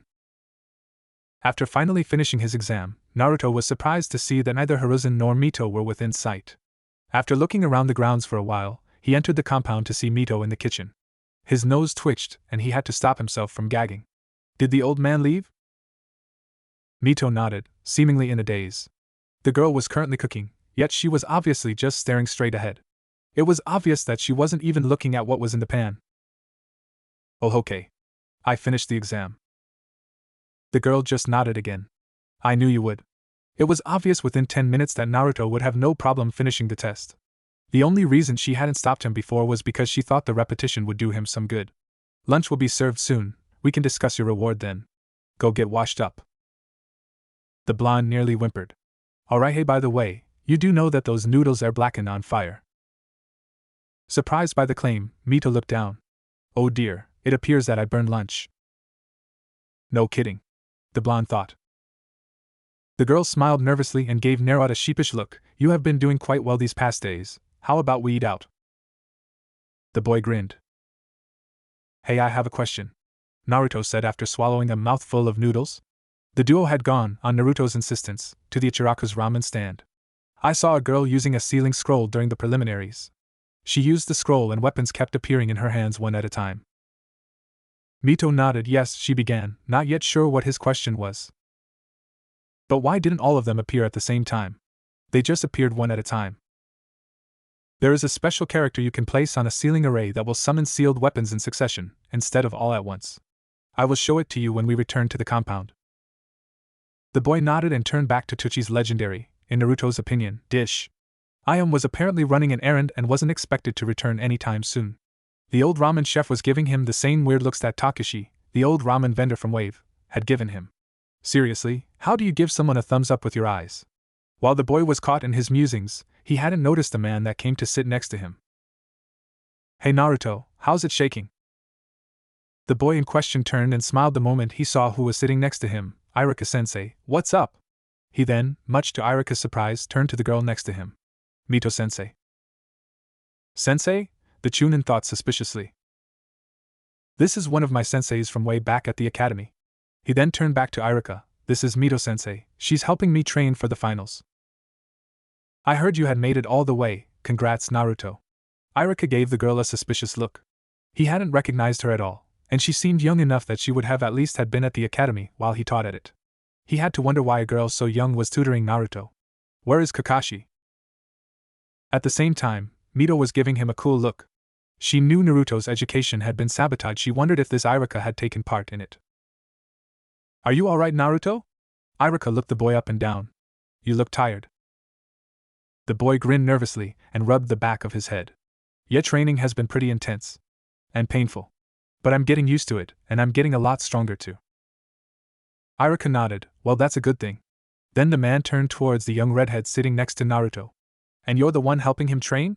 The girl in question nodded. Thanks for helping out, Naruto. It has been a pleasure to work with him, she replied before taking a sip of her tea.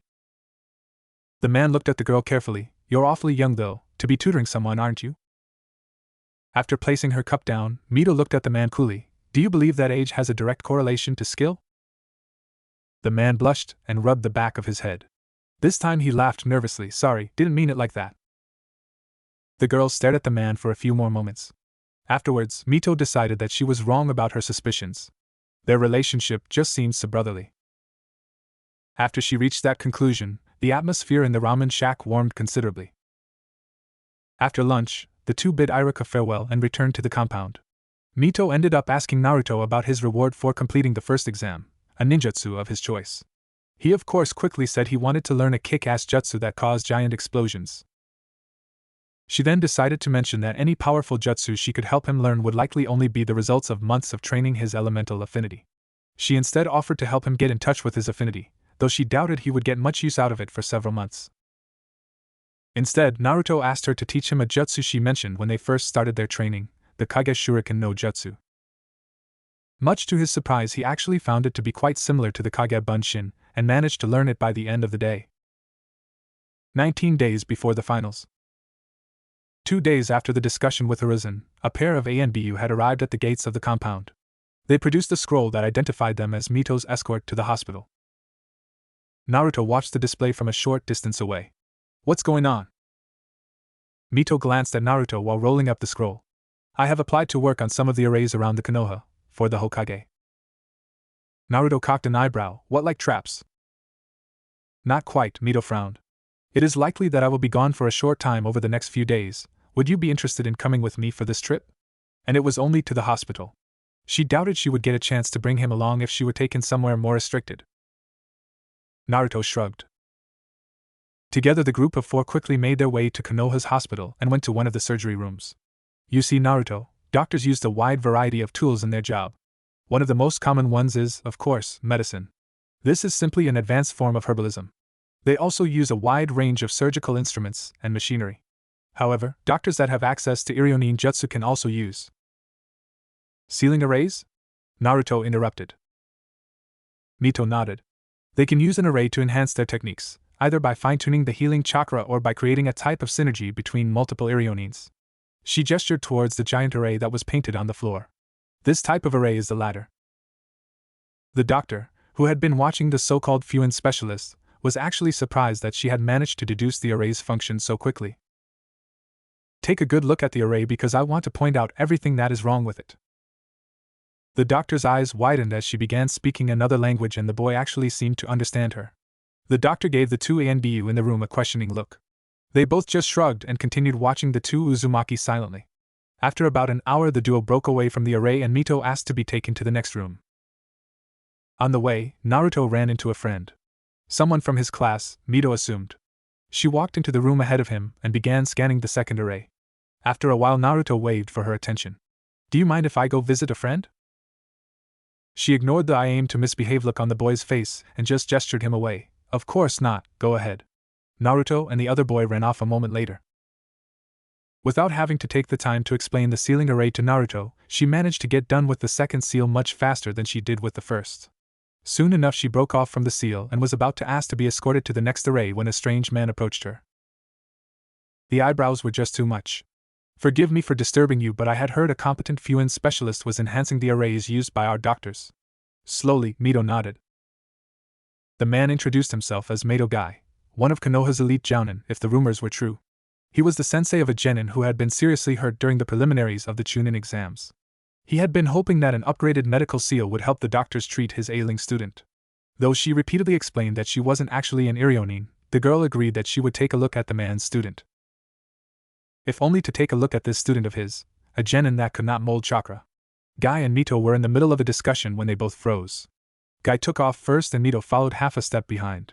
Guy dashed into a hospital room. Mito looked into the room and found Naruto, Guy, and the boy whom Naruto went off with. The three were standing between another boy, in a hospital bed, and a strange red-headed Sunanin with a gourd on his back. It took Mito only a moment to realize what the boy was. The girl glared at the boy in question. Gaara turned to leave the room. One day, I will kill him and he will prove my existence, along with anyone else who gets in my way. He barely spared Mito a glance as he walked by her. Naruto and Mito didn't talk about him, not until the duo returned to the Senju compound. When they finally returned to the estate, Naruto was the first to speak. That guy was like me. He was. Another human sacrifice that she was, however indirectly, responsible for. The blonde rubbed his head and cursed. That guy has a brother and a sister. Oh? Naruto nodded. Yeah, they're a part of his team. Mito found that interesting. Perhaps they were there, as a constant reminder to keep him loyal. Or maybe they were just the only ones willing to work with him. Always wanted to have a brother or sister. I don't know, I just figured things would be easier with siblings.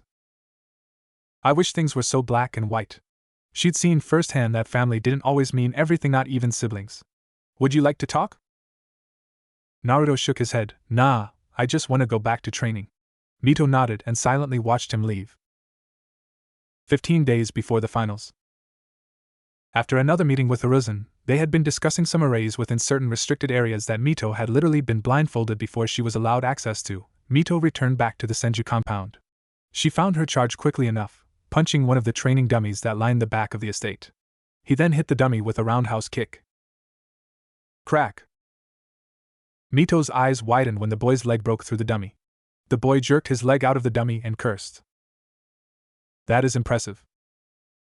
Surprised at the voice, the blonde turned to look at the red-headed Uzumaki. Oh, hey Mito-sensei. He briefly glanced back at the dummy before turned back to her with a nervous grin. Sorry, I guess I should stop training on these old dummies. The girl shook her head. Believe me, anything and everything within this estate, that is made of wood, is not something that is easily broken. You have become strong. All nervousness evaporated from Naruto's smile, you think? Mito nodded. I have only known a few people who could break one of those without the use of chakra, she silently thought to herself, and they have all been much older and experienced than you are. That's great. You still need to refine your style and work on your speed. If you cannot hit your target, then it wouldn't matter if you were 100 times stronger than you are now. Naruto frowned. Can I spar with you again? Despite all of their sparring sessions, Naruto had yet to lay a finger on the girl in front of him. He definitely understood that he needed to get a lot faster. How are you feeling? Actually, I feel a lot better. Again, Naruto grinned at the girl. Still hurts a bit, but it's not nearly as bad as it was before. I think I'm getting used to it. Mito nodded, pleased that he was starting to grow accustomed to having the stuck Kaimon opened. The fighting style of the Hyuga, the Juken, is about precision and speed. Strength is meaningless to a practitioner of Juken. So from this day forward, you will practice fighting against a fast opponent. Naruto cocked an eyebrow. Who? He had gotten used to fighting her, and she was fast. He had yet to land a hit on her.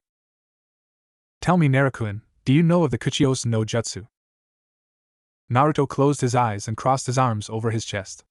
Iruka-sensei mentioned it at the academy. He paused for several moments. Mito nodded her head. Yes, please go on. The boy shrugged. That's all I got. The girl sighed. The Kuchiyos no Jutsu is a space and time technique that allows one to bring another entity from one location to the user's location. It is commonly used to summon creatures with whom the summoner has formed a contract with, however it is possible to summon humans as well. It is possible to summon other people? They have to be wearing a specialized sealing tag, and it can only be done at short range, but yes, it is possible. The Hokage himself employs such methods to quickly call marked ninja, normally members of his ANBU. However, whenever you hear that someone is about to perform a summoning technique, they are likely about to summon an animal they posses a contract with. Mito drew blood and went through a series of hand seals. Kuchiyos no Jutsu. A puff of smoke exploded in front of Mito. When it cleared, a small white rabbit was standing in front of her. The rabbit in question was, comically enough, wearing a strip of black cloth around his eyes. 2 eye holes in the cloth let the rabbit see through it. As you can see, I have a contract with a clan of rabbits. The one in front of you is named Haruyuki, and he will be your sparring opponent. An eye twitched before he turned his head towards the girl. You want me to fight this little thing? He's tiny. He looks like he'll fall apart if I just touch him. The time Naruto's eye twitched. Hey, screw you, bunny, what the hell can you do? Haruyuki growled at the boy, you wanna go, brat? Let's go right now. Mito sighed as she watched the duo argue back and forth. After getting fed up, she held up a single hand. You both can settle it in a taijutsu spar. You will start in 3 to fight. The results of the following battle were something that Naruto would never admit to, even under the threat of torture. Though Naruto had gained some speed from the release of the Kaimon, the blonde was still too slow compared to Haruyuki. The rabbit hopped circles around him, hitting him with light kicks that threw the boy off balance. It ended when Haruyuki landed a kick to the boy's forehead, dropping the blonde to the ground.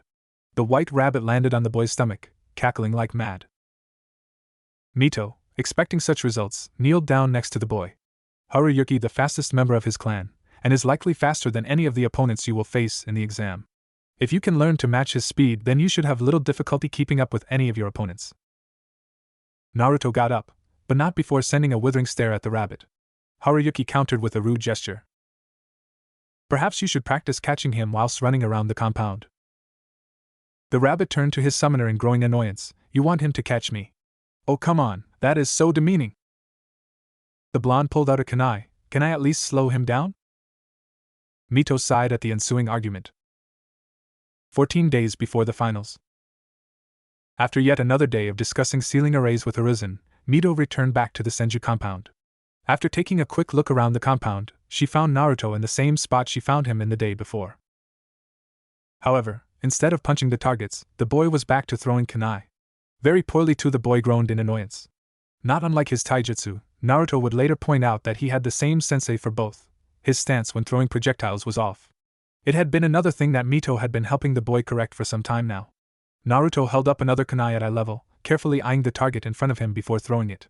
The knife stabbed the wooden dummy in the shoulder. Better, the girl stated, startling the boy out of his concentration. However, you are still holding the blade the wrong way. The girl got behind him and grabbed his arm. Place your hand like this, and she began tapping the boy's left leg, earning a slight blush from him. Keep your legs separated just like that. Now aim and release.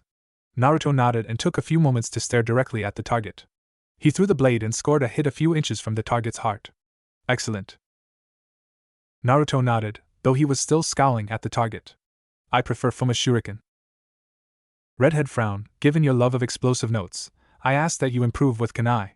Placing an explosion seal on a Fuma Shuriken is problematic. The blonde thought that was a shame because the idea of putting an exploding note on a really big shuriken put a smile on his face. Why? Triggering explosions on large pieces of metal can cause shrapnel to fly in indiscriminate directions. While it can be useful, there is also a chance that one of these pieces of metal will fly towards you. It is not a problem with smaller projectiles, which is why explosive notes are generally placed on kunai. Mito pulled out a kunai. She tossed the kunai, obviously off target. She then went through 3 hand seals, Sashijin no Jutsus, manipulating attack blades technique. Before Naruto's eyes, the kunai clearly turned and stabbed itself into the dummy's heart. There are always ways around weaknesses. Naruto turned to the girl. How'd you do that? It is simply a low-rank ninjutsu, which allows you some control over a projectile that you have infused with your chakra. It does not give you absolute control over a projectile, as the name may imply. However, you will gain the ability to turn it while it is in the air. However, when your projectiles loses all velocity, any control you have over the blade will be useless. Can you show me? The girl smiled. You have another test today. If you manage to pass it, then I will teach it to you as your reward. Naruto nodded. The Henj no Jutsu test, right? What do I have to do? You simply must hold the technique whilst undergoing your usual training regimen. I believe an hour should suffice. Perhaps you should take the form of your sensei. Kaka-sensei? Mito nodded. Taking the form of someone with a significantly different height and build than your own is more difficult. His form should suffice. All right. He actually remembered Irika saying that during one of his lessons. Naruto did a quick hand seal and disappeared in a puff of smoke. A moment later, Kakashi was standing in Naruto's place. Kakashi looked at the redhead in front of him and was surprised by the scowl on her face. What? I believe your form is wrong. She pulled out a small mirror, seemingly out of nowhere, and held it up for him. Kakashi looked wrecked. Like he hadn't slept in a solid week. His hitate was covering the wrong eye, his right one. His one visible eyelid drooped. His clothes were, vest included, looked like it had been washed with a tub of bleach. And his hair was green. Naruto didn't even know how he could have messed up the transformation so badly that he made his sensei's hair green, but there it was green. Kakashi grinned. Whoops. Mito was clearly not amused. Naruto went through the hand seals and tried again. A second puff of smoke erupted from Kakashi's position, but when it cleared this time, Naruto was transformed into a passable copy of the Jounin. The copy nin looked at himself in the mirror and let out a breath that he hadn't known he was holding. Mito was still frowning as she put the mirror away. The obstacle course. Kakashi nodded and did as he was told. He climbed a rope, crawled under barbed wire, hopped between rocks, dived through a tunnel and came out as Naruto on the other side. The boy blinked and stared at his hands, noting the skin color difference, and the sleeves of his orange jacket. As he was scanning his features, he felt an overwhelming aura coming from his left. He turned his head to see his sensei staring at him. Oops. The blonde rubbed the back of his head and laughed nervously. Mito could only say one thing: you failed. Can I try again? If you had been on a mission, you would not get another chance. The girl narrowed her eyes. I warned you that there would be consequences for failing.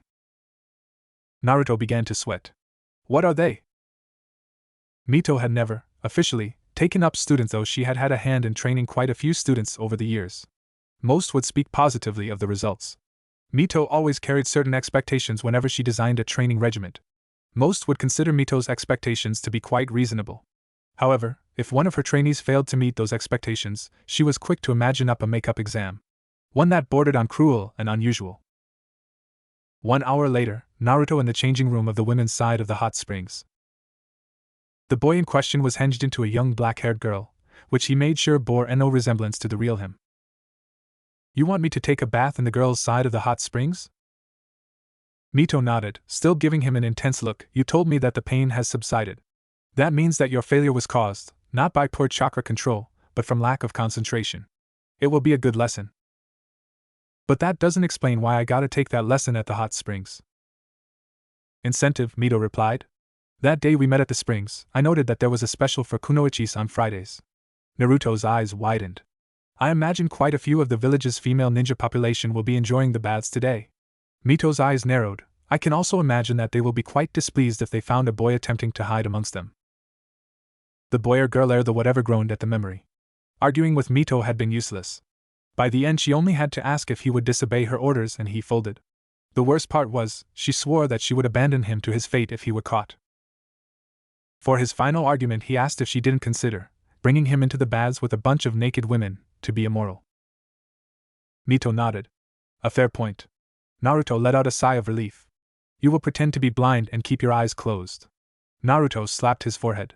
And if you even take a peek, I will dispel your transformation myself. Naruto shuddered at the memory. Currently, his female form was dressed in nothing but a towel. After a moment Mito, who was in a similar state of dress, came into his view. While he left his short black hair alone, she had her long red hair tied up. The girl blushed when she caught sight of his sensei. The towel did nothing to hide Mito's figure. The Mito reached over and brushed her hand down Naruto's eyes, shutting them both. Stay close. She then took the other girl's hand and led her into the springs.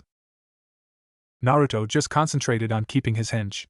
The change in temperature told him when he got to the baths. The booming voices that assaulted his ears told him that there were quite a few women, probably kunoichi, enjoying the baths, as Mito had predicted. He let the girl slowly lead him into the warm waters. Mito settled down right next to him. Luckily Mito wasn't trying to strike up a conversation with him, and with his eyes closed, he really wasn't having a problem concentrating on his task. He just needed to last an hour, and at the rate he was going, he didn't think he would have an issue. Not like it's any sexier in here than it is in the men's bath, the blonde thought. From his left, hey Chia-chan, could you rub some of this lotion on my back? The universe is a bitch, and it hates me, the boy wept silently. Of course Yukiko-chan, but you'll have to lose the towel. Screw you the universe, I can ignore this. I can ignore this. I can ignore this. Want me to do your front too? Yes please, but you're going to have to rub a lot harder than that. Really the universe, really? The boy, hinged into a girl, nearly slapped his head. The idea that the pain might mess with his disguise was the only thing that stopped him. He tried to keep his mind busy and ignore the sounds and moans coming from his left side. Surprisingly, he managed to hear a vaguely familiar giggle coming from behind him. He heard a splashing sound coming from his right, where Mito was sitting. It sounded like she had stood up. Stay here for a moment. This will be brief. Naruto didn't quite understand what she meant. Ah! Until that girlish shriek reminded him of the last time he met up with the old pervy frog guy. Excuse me, old pervy toad guy, he mentally corrected himself. Pervert. Pervert. Pervert. That was Mito's voice. He heard many more splashes, as if many more women exited the baths. Though Naruto still had his eyes shut, he couldn't escape the feeling that all of those women were armed. Ignoring the sounds of the perverted idiot's impending doom, Naruto started chanting a different mantra. I can do this. I can do this. I can do this. Eventually his hour was up and Naruto and Mito slowly and carefully left the hot springs. 7 days before the finals. Naruto performed the Bunshin no Jutsu perfectly. Mito finally ended up teaching Naruto the Sashijin no Jutsu. That is all. 5 days before the finals. Naruto had once asked Haruyuki why he wore a mask around his eyes. The rabbit had responded that he wanted to keep his identity/face a secret whilst out amongst humans. Naruto laughed his ass off at the response. Haruyuki had once asked Naruto why he wore a bright orange outfit. The genin had responded that he thought orange was the coolest color ever and he wanted everyone around to notice him. Haruyuki laughed his ass off at the response. The rabbit never understood humans. Even Mitoheim, who had been part of his clan for, roughly, a century, was still a mystery for him. After the blonde's answer to the orange outfit question, Haruyuki thought he understood Naruto. The boy was an idiot. Haruyuki hopped from tree to tree, avoiding the newest predator on his tail. It had been something of a daily ritual for the two, where Naruto would attempt to catch Haruyuki while the two jumped between the treetops. Recently Mitoheim had started adding traps that both Haruyuki and Naruto had to dodge during their run. The boy had yet to catch his target, but he was growing quicker and more agile. At this moment, Naruto was only a few branches away from the rabbit. The fastest member of the rabbit clan grinned and purposely slowed down. A moment later, Naruto was all but on him. Yeah, right. Haruyuki jumped high into the air, adding a small flip for flair, and began hopping from tree trunk to tree trunk. Eat it, Blondie. I'm gonna get you, you dumb bunny. Haruyuki stopped in midair, dropping down past Naruto, before continuing his run/hop under the branch line. If Naruto truly wanted everyone to notice him, then he definitely succeeded. Haruyuki's eyes were immediately drawn to Naruto, even when he was standing next to his summoner. He suspected even the colorblind would be drawn to Naruto's outrageous outfit. It also made detecting the boy that much easier. To Haruyuki's surprise, Naruto jumped down and began hopping between the trees himself. Again the rabbit slowed down to give the boy an opportunity to catch up. Naruto took the opening to pounce at the bunny. Haruyuki jumped high into the air, barely managing to avoid the blonde, before landing on a branch and continuing his run/hop. You'll have to try better than th. A glint of light, which he immediately recognized as a reflection from metal, attacked his eyes. His summoner had apparently laid a trap to fire a barrage of kunai. He prepared to leap out of the way when an orange-clad figure jumped in front of him. Haruyuki's eyes widened when he saw Naruto block the barrage with a kunai of his own, keeping the rabbit safe from harm. When he finished, the blonde turned his head to give him a grin. There was a hint of concern in the boy's eyes. The bunny blinked. He briefly turned to the position that Mito was at and saw that she was as awestruck as he was. The boy should not have been able to get in front of him so quickly. 10 days of training with the boy proved that much. It defied logic. It also stung his pride. Haruyuki scowled. Idiot, I could have easily avoided that. Naruto's smile widened. Sorry. His expression indicated that he was anything but. The boy then turned and then went to examine the trap that Mito had set. The girl went to join him a moment later. The rabbit just continued watching the boy for several long moments before he reached an epiphany regarding the blonde. Really, it was just something of a hypothesis. Naruto had donned his orange outfit to get everybody's attention. Everybody, including possible enemies. The boy purposely walked around with a proverbial target on him. 3. For what? Perhaps to draw attention away from the people around him. The rabbit shook his head. Interesting. He wondered if his teammates appreciated the gesture. You created a seal that fires kunais? Mito, whom had been about to comment on Naruto's surprising speed, shook her head. It is an altered weapon sealing array. I sealed kunais into the array and set it to launch the kunais the moment someone stepped within range of the array. Naruto turned back to the array. Can you show me what part makes it launch kunai? The redhead crouched down next to Naruto and began tracing different symbols. This character you will recognize in a weapon seal. If you attach it to this character, you can launch what is held within the seal. She traced down to the bottom of the array. Adding this part down here is part of the trap process I mentioned before. She traced an imaginary character between two others. If you were to add this character and erase this one, you could seal an offensive elemental ninjutsu and fire it as a trap. The boy squinted his eyes and crossed his arms for a moment. Can I use the forge? The forge wasn't a typical blacksmith's forge. It was actually the nickname, which Naruto had given, to a room where Mito tended to keep a large armory of weaponry and a wide range of Fuinjutsu reagents. Naruto had used the room before, mainly to create some explosive tags, the only thing the boy had bothered to create thus far. You may, she said with a nod. Tell me, what are you planning to craft? I don't want to say yet, can you give me a bit?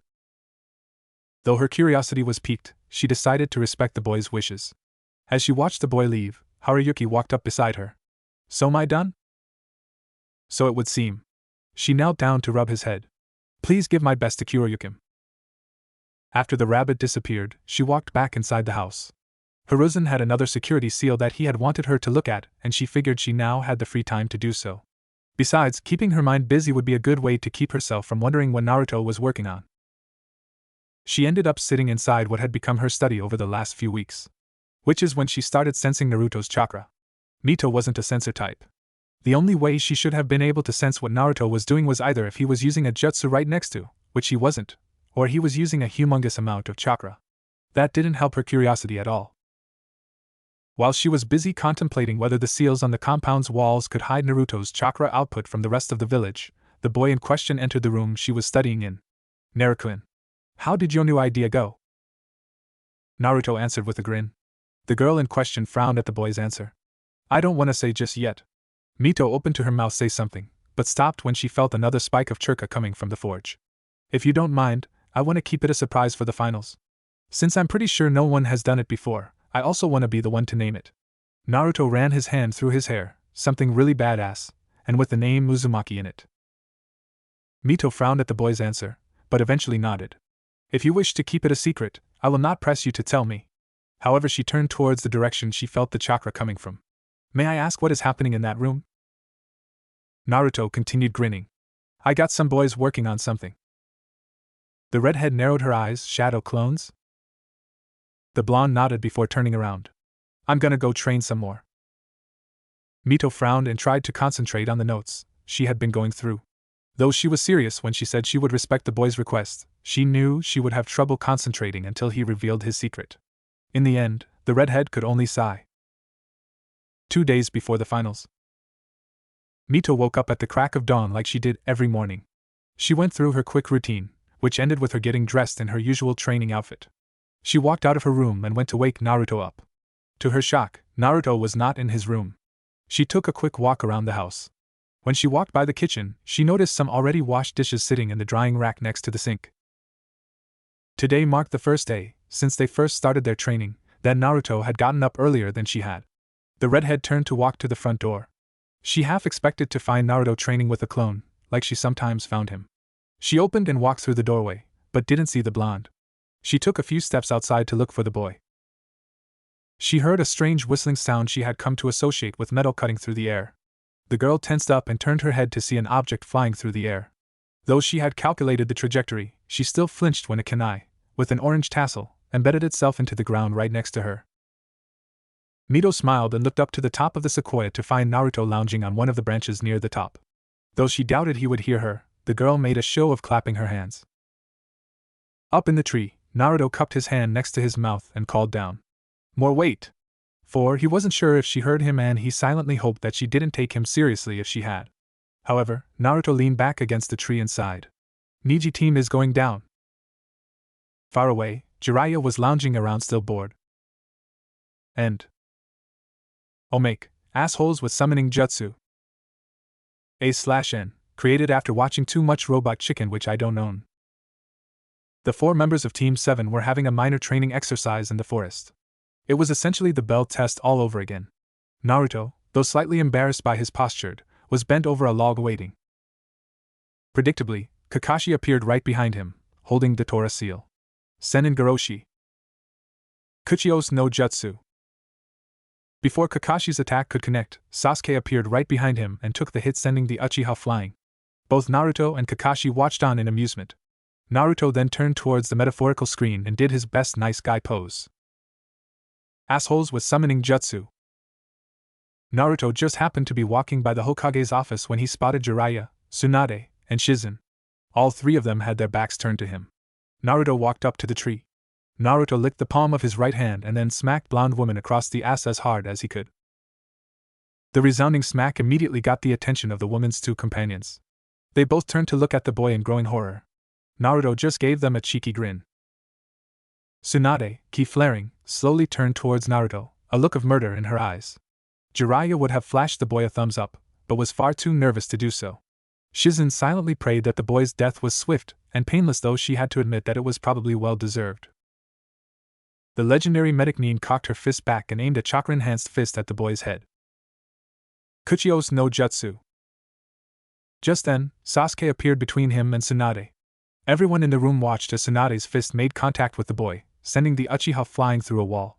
Naruto then turned towards the metaphorical screen and did his best nice guy pose. Assholes with summoning jutsu. Naruto, transformed as a girl again, was sitting in the ladies' side of the Konoha hot springs. It was kunoichi night again.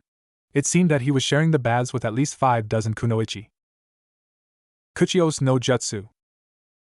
Just then Sasuke appeared in the middle of the hot springs and he immediately had about 60 pair of eyes narrowing on him. Pervert. While Sasuke got jumped by several armed women, girl Naruto turned towards the metaphorical screen and did her best nice guy / girl pose. Assholes with summoning jutsu. Naruto just happened to be walking by the road when he spotted a crying Sakura. Hey Sakura, what's up? The girl turned towards Naruto with tear-stained eyes. Sasuke-kun abandoned the village. The blonde shrugged and did a few hand seals. Kuchiyos no Jutsu. In a puff of smoke, Sasuke appeared in front of the two. The Uchiha glared at the boy whom he abandoned Konoha to get away from. Oh, come on! Kuchiyos no Jutsu. Suddenly Shikamaru appeared next to Naruto, looking dazed. Sasuke was still glaring at Naruto. Hey, rule of 3 asshole. Naruto grabbed Shikamaru by the arm, threw him over his shoulder, and slammed him onto the Uchiha. Naruto then turned towards the metaphorical screen and did his best nice guy pose. Ninjas with summoning jutsu. One day before the final. So by the end of Hiro-chan's little experiment, he and his 2 teammates were bald, naked and covered in honey. Mito and Naruto were both laughing by the end of the story. Naruto snickered, all that because the old man wanted to learn how to use a sword? Hiro-chan has refused to pick up a katana since that day. The blonde snorted, greatest story ever. He would definitely remember that one. Dusk approached on the last day before the finals of the Chunin exams. Though Naruto had done some training earlier, on Mito's insistence he decided to take it easy. Mito called him inside hours before sunset, stating that he would get more out of resting for the remainder of the day. He then washed up and joined Mito for dinner. They had ordered out, quite a large meal at that. Naruto took another bite of the ramen. Though it didn't hold a candle to Ichiraku's, he had yet to find a place that did. He still found it quite good. Never knew the old man had a wild side when he was a kid. Oh, you would be quite surprised how often respectable figures had a wild side in their youth. She raised her cup of tea to hide her growing smile. You wish to become the Hokage in the future, do you not? Though he nodded, Mito didn't wait for a response. I am sure that some child in the future would be surprised to learn that you painted graffiti over the Hokage's monument when you were just 12 years old. She then sipped her tea. Naruto blushed at the comment, and rubbed the back of his head. Yeah, I guess. Mito placed her cup down. You know, you actually remind me of someone I knew when I was just a little girl. Do I? Mito got a distant look on her features. He was a dear friend of mine growing up. He was very excitable. Naruto looked up. Now that I think about it, you've never really talked about your family. Mito gave Naruto a blank look. My childhood was not very exciting. My father was the leader of the Uzumaki clan. My mother died when I was young, so I did not know her too well. I had an older brother, who ended up succeeding my father as the clan leader. My childhood was spent learning the shinobi arts. Naruto grinned. You wanted to be a ninja? Mito shook her head. Not at all. What I truly wanted was to become skilled enough to defend both my home and myself. if the need arose. I had no desire to journey out of my village, to sell my skills. Mito momentarily looked away from him. After my training was complete, my father placed me in the village's defense corps. Afterwards, I spent my time studying Fuinjutsu. Did Uzushio have its own academy? Again, Mito shook her head. No. Each prospective shinobi was trained by a relative. However, my father did design and fund certain exercises that shinobi hopefuls could take part in. She stared at him for a moment. It was at one of those exercises that I met that friend I mentioned before. They divided all of the children up into 2 teams. One side protected a VIP, while the other side tried to defeat or capture her. Naruto caught her choice of words. You. Indeed. Mito nodded. I was the one chosen to play the VIP. Kurohoshi, that was my friend's name, was on the other side.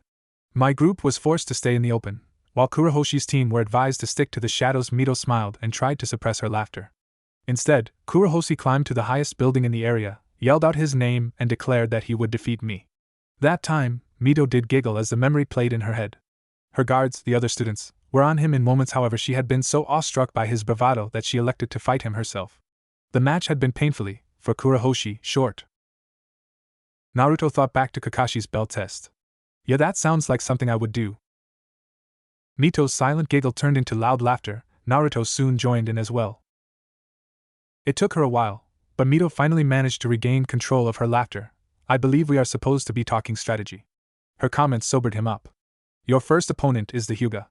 That clan trains to excel at close quarters combat.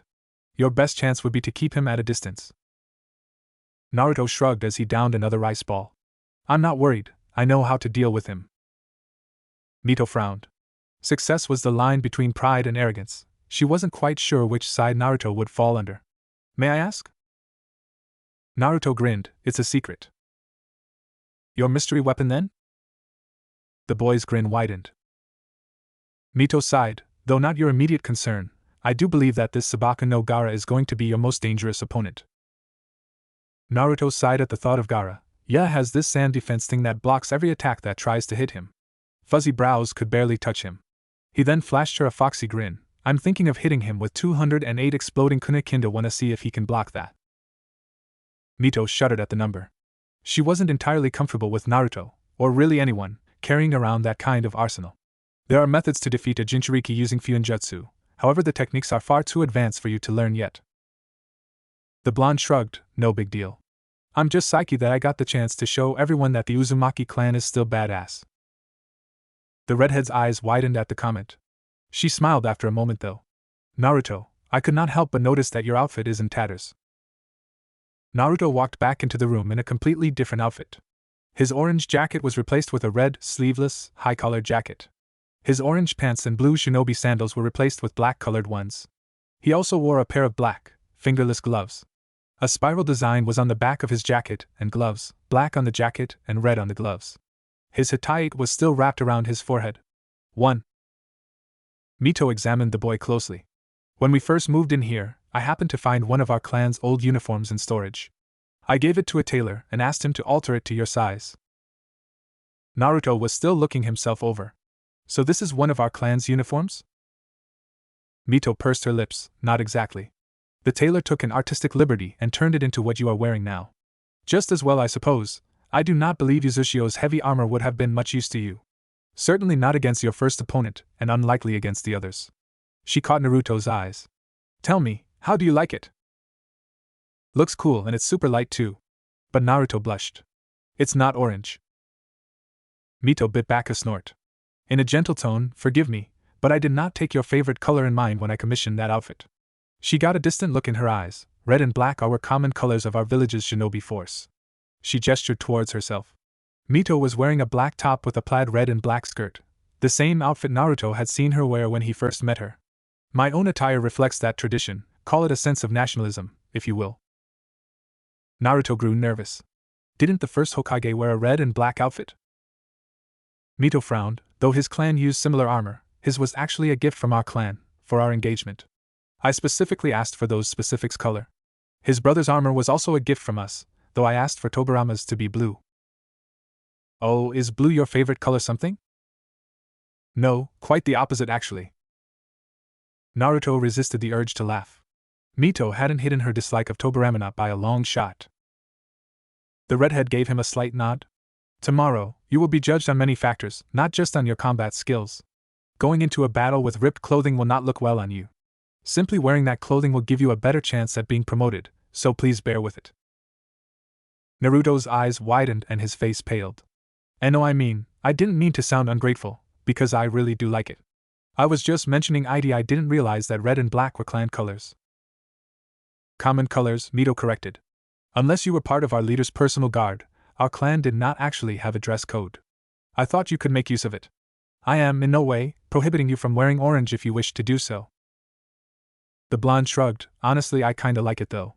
Makes me feel like an actual member of the Uzumaki clan. Mito smiled at the comment. That probably sounds stupid, since you're the only person of our clan that I've ever met. It does not sound stupid at all. Naruto let out a deep breath. He then clenched his fists and smiled at the girl. Yeah, I'm so going to kick ass tomorrow. I'll make our clan proud. Mito giggled. I am sure that you will. Perhaps I should offer you a reward for defeating every opponent you are put up against. Naruto blushed. Perhaps I can offer you another ninjutsu, or perhaps lessons elemental nature manipulation, or maybe something more material. How about a date? Naruto quickly interrupted. Mito's eyes widened. If I win the tournament, then how about we go out on a date? Mito's cheeks reddened. That had been a surprise. Not an unwelcome surprise, but a surprise nonetheless. She thought it over for a few moments. That would be crossing a line, one that wouldn't exist if Naruto weren't still in need of training. There was also the obvious age difference. Naruto was 13 while she was, chronologically, well over 100. Mito pursed her lips. That'd actually be a problem for anyone she could choose to be with. And since she was biologically close to Naruto's age, it was likely that he would be the only other person able to match her lifespan. Then again, he was Kushina's son. Naruto, for his part, was pale. He wondered if he crossed some line that he probably should not have. He knew she had been married before, to the freaking Shodaime Hokage of all people. But that was like another life ago. He wondered if she was even interested in being with anyone. Very well, Mito began, snapping Naruto out of his thoughts. If you defeat all of your opponents, then I will allow you to court me. Naruto grinned back at her. I am so going to kick everybody's ass. Since they were expecting an early morning, either of them stayed up too much longer. Day of the finals. The next day, Naruto woke up early, ate a small breakfast, and left on his own to go to the arena.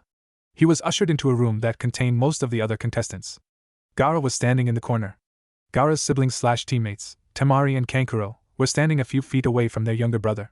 Niji sat in the opposite corner, apparently trying to meditate. Shino leaned against a wall, alternating between staring at Niji, the guy who brutalized his teammate, to staring at Kankuro, his opponent. Sasuke, Shikamaru, and Dosu were missing. Naruto opted to sit not too far from Shino, which placed him closer to Niji than Gaara. When the finals started, they would apparently all walk out into the center of the arena to hear the rules. Naruto just thought they wanted to put them all on display for everyone to see. Either way, Naruto had more important thoughts to worry about, like where he could take a girl out on a date. Ichiraku's just seemed touchy-pan common. He hadn't gone to too many restaurants in his youth. Since Ichiraku's was both cheap and delicious, he didn't feel the need to. He didn't know how many of them would take issue with him being within their establishment. Maybe I could make a picnic. Do girls like picnics? He knew how to cook. Tuchi, Irika, and even Hiruzen had taught him how to over the years. The main problem was, where could they go? The nicest place he knew of was the Senju grounds, but that just seemed a bit lazy. While deep in thought, Naruto didn't notice Shikamaru enter the waiting room. The shinobi of the Nara clan took one look around the room and immediately went to go sit between Naruto and Shino. The boy took one glance at Naruto before resting his head against the wall and shutting his eyes. Thinking about your fight? Naruto shook his head, not at all surprised when Shikamaru broke him out of his thoughts. Nah, I'm gonna to win, no problem, he said loud enough for Niji to hear him. The Hyuga gave the blonde a hard stare, before continuing his meditation. Naruto glanced at the boy next to him. In a much quieter voice, hey, do you know a good place to take a girl to? Shikamaru's cocked an eyebrow and shrugged at the question. Why would I know that? Naruto shrugged. Where do you take Ino? Shikamaru's cheeks heated up. What the hell makes you think I would date such a troublesome girl? I just figured. Well, you figured wrong, Shikamaru barked. Naruto held up his arms, defensively. Alright, geez. After giving the boy one last glare, Shikamaru turned away and went back to trying to nap. Think you could ask that Suna girl for me? Again, Shikamaru's head snapped towards Naruto. Why would I do that? The blonde shrugged. I figured another girl would know, and you have a match with her, so. Shikamaru narrowed his eyes. Yes, Naruto, sometime between her trying to bludgeon me with that giant fan and shooting blasts of wind at me, I'll try and ask her where she likes to go on dates. And maybe while she's busy trying to stab me, I'll gently stroke her hair while I'm at it. Oh, and if she decides to launch me in the air, like that Tenten girl, and catch me on her fan, I'll go ahead and tell her how beautiful she is. That all sound good to you, Naruto? Naruto blinked a few times and stared at the boy in front of him for several moments. Go ahead if you want, but I really just need you to ask her about the date thing. Shikamaru sighed. Why does Naruto have to be so troublesome? Gambling was a well-integrated part of the Chunin exams. For the last 5 decades, a merchant family that spanned the elemental nations, the Masaki clan, headed all gambling done during the exams. Though each country's Chunin exams varied, they always ended in a one-on-one tournament-styled free-for-all. That is where the Masaki clan came in. They researched each of the contestants thoroughly. The contestants' village usually provided them with any, non-classified, information on the contestants in question. They then took each of the well-researched dossiers and ranked each of the contestants accordingly. For example, Uzumaki Naruto, Konoha Genin, age 13, Sensei, Hatake Kakashi, Academy Dobe of his class, Genjutsu ability, non-existent, Taijutsu style, none/Street Fighter, Chakra capacity, large, Elemental affinity, unknown, numerous sources presumed fire, notable skills, Kage Bunshin no Jutsu, notable traits, impulsive, loyal, creative, emotional, special notes, wears a bright orange outfit, Chunin exam notes, won his preliminary match with a lucky fart.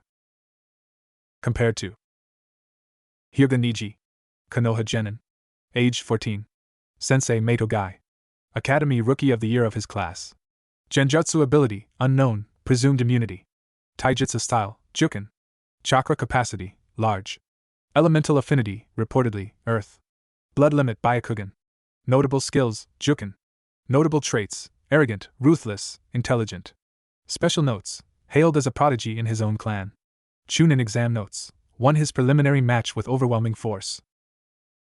Odds? 50-1 in Hyuga Niji's favor. The Masaki clan also screens who was allowed to gamble during the exams. For example, Mito Guy was allowed to freely place bets, as long as he only placed them on his own student, Hyuga Niji. Likewise, Hatake Kakashi was allowed to place bets, as long as he placed them on either of his 2 students. However, if both of Hatake's students were to meet in a battle, then Hatake was completely prohibited from betting. This was to prevent him from asking one of his students to throw a fight, in order to win an easy bet. That was also the reason that senseis were only allowed to place bets on their own students. One Masaki Noburo sat at his desk after taking yet another bet for the upcoming exam. Next, please. Noburo looked up to the next person to approach the desk he'd been provided. The man in front of him provided him with his ID. I'd like to place a bet on Uzumaki Naruto. Noburo looked at the man's ID very carefully. Yumino Irika. The man was, reportedly, an instructor of 4 of the genin within the exam, Uzumaki Naruto, Uchiha Sasuke, Aburame Shino, and Nara Shikamaru. A very popular instructor, according to word of mouth. Normally something like that should have prohibited the man from placing any bets, however reports indicate that he lost touch with most of his students. Reportedly, the only student that he maintained contact with, and by extension still had any pull with, was the very student he wanted to bet on. Noburo nodded. How much are you wanting to place on him? 6,000 ryo on Naruto, all the way. Noburo nodded. Though it wasn't all that much money, and it was placed on the underdog of such a one-sided fight, it could prove fruitful if the boy managed a lucky win. Besides, there weren't nearly enough people betting on Uzumaki. Your bet is accepted. Noburo jotted a few things down on a notebook and handed Irika a slip of paper, and there is your receipt. Good luck to you, sir. Irika nodded and left. The man went through the seating and quickly caught sight of Naruto's new sensei. He also noted the empty seat right next to her. As he started walking down the aisle to reach her, she took notice of him and flashed him a small smile. Hey, mind if I sit with you? Of course not, she gestured towards the chair next to her. Please have a seat. Irika sat down and looked down towards the arena. As he did so, she happened to note the receipt in his hand. The girl's features sobered up and she turned away from him. Are you a regular gambler, Yumino-san? She asked in a neutral voice. Not noting the edge in the girl's voice, Irika just shrugged. Not really a hobby or anything like that. But hey, I know Naruto's going to win for sure, so it isn't really gambling, right? Mito turned to look at the man, shock evident on her features. After a while, a smile spread on her face, and she shook her head. I suppose not. Down in the arena, the battle between Naruto and Neji started with the typical banter that audience had come to expect from Chunin exams finals. It ended with Neji telling the story of his father's death. By the end of it, Naruto and Neji continued facing off, both glaring daggers at the other. I'll say it once more, give up. You are fated to lose this battle. Naruto rolled his eyes. That move was lame when you tried it on your cousin, and it's lame now. Oh, and for the record, Naruto narrowed his eyes at Neji. When I shove your head up your ass, it's because you suck and I'm awesome, not because I was fated to shove your head up your ass. Neji scowled at the blonde. Since you won't listen to reason, Byakugan. The Hyuga activated his blood limit. At the same time, Naruto pulled out a Fuma shuriken from one of his pouches. He snapped it open, holding it by the ring, and held it out in front of him. The Fuma shuriken had some strange black symbols painted on it. The blonde smirked. My prize creation, the Uzumaki shuriken. Neji nearly rolled his eyes. A Fuma shuriken isn't something new, you idiot. You haven't seen a Fuma shuriken like this one, the blonde laughed. That time, Neji did roll his eyes. Either way, only an arrogant fool would name weapon after himself. Well, I wanted to name it the Go Fuck Yourself shuriken, but for the life of me I couldn't figure out how to curse in Japanese. Naruto looked down. It really shouldn't be so hard to learn how to curse in Japanese. 2. Again, Neji rolled his eyes and prepared his strategy. He knew from the Uzumaki's last battle that Naruto wasn't very fast and that he wasn't too strong. Neji's strategy was simple: avoid the shuriken and get into close range to knock out the younger boy with a gentle fist strike. Naruto tossed the Fuma shuriken, parallel to the ground. A moment later, he placed his hand in the ram's seal, Kai. Before everyone's eyes, four pure black, regular-sized shuriken appeared from the Uzumaki shuriken and launched themselves in opposite directions. A quarter of a second later, a second set erupted from the Uzumaki shuriken. And then a third set, and a fourth set, and a fifth set. Neji's eyes widened as the one large shuriken started spewing out many small ones. He blocked one shuriken, and then a second, and finally just dropped down, allowing the blades to fly over his head. Up in the stands, Mito stared wide-eyed at Naruto's creation. Everything he did was just so simple. He took a Fuma shuriken, and sealed Kami knows how many shadow shurikens into each of the four blades. She could tell they were nothing but shadow clone shurikens because they disappeared the moment they impacted with a hard surface. He then set the seals to release, and launch, each of the shurikens in rapid succession. And no doubt, if the Fuma shuriken passed over Neji, Naruto would reveal. Back in the arena, Neji watched as Naruto's special Fuma shuriken passed over his head. With his blood limit, Neji watched as the Uzumaki shuriken continued flying, waiting until the damn thing crashed into the wall and stopped spinning. On the other side, he watched Naruto do a quick chain of hand seals and prepared to dodge a second attack. Sashijin. Before Neji's eyes, Naruto's custom Fuma shuriken turned away from the wall and came flying back towards Neji. However, the angle of the blade twisted a few degrees so that it was no longer parallel to the ground. Again, Neji was forced to dodge the shadowy shurikens. Naruto grinned as he remotely twisted and turned his Uzumaki shuriken, trying to continuously angle the weapon so that it continued firing shurikens in Neji's direction. Neji continuously blocked and rolled away from each of the shurikens. Blocking was semi-painful, however avoiding could potentially be dangerous. If he leapt too far, he ran the risk of landing in the path of another one of the shuriken. He considered using the Kaiten, but stopped himself. He didn't want to use his trump card unless he absolutely needed to. Soon enough, Naruto's shuriken lost momentum and eventually landed helplessly on the ground, 10 feet away from the Hyuga, no longer firing shadow clone shuriken. Neji was about to turn on the Uzumaki, for putting him in such a disgraceful position, when the Uzumaki shuriken exploded. Though far away enough to avoid serious injury, the force of the blast knocked Neji off of his feet and accidentally forced him to release control of his Byakugan. Quickly composing himself, Neji jumped to his feet and reactivated his blood limit. And then his heart skipped a beat. Naruto stood in the same position he was before, a shit-eating grin on his face.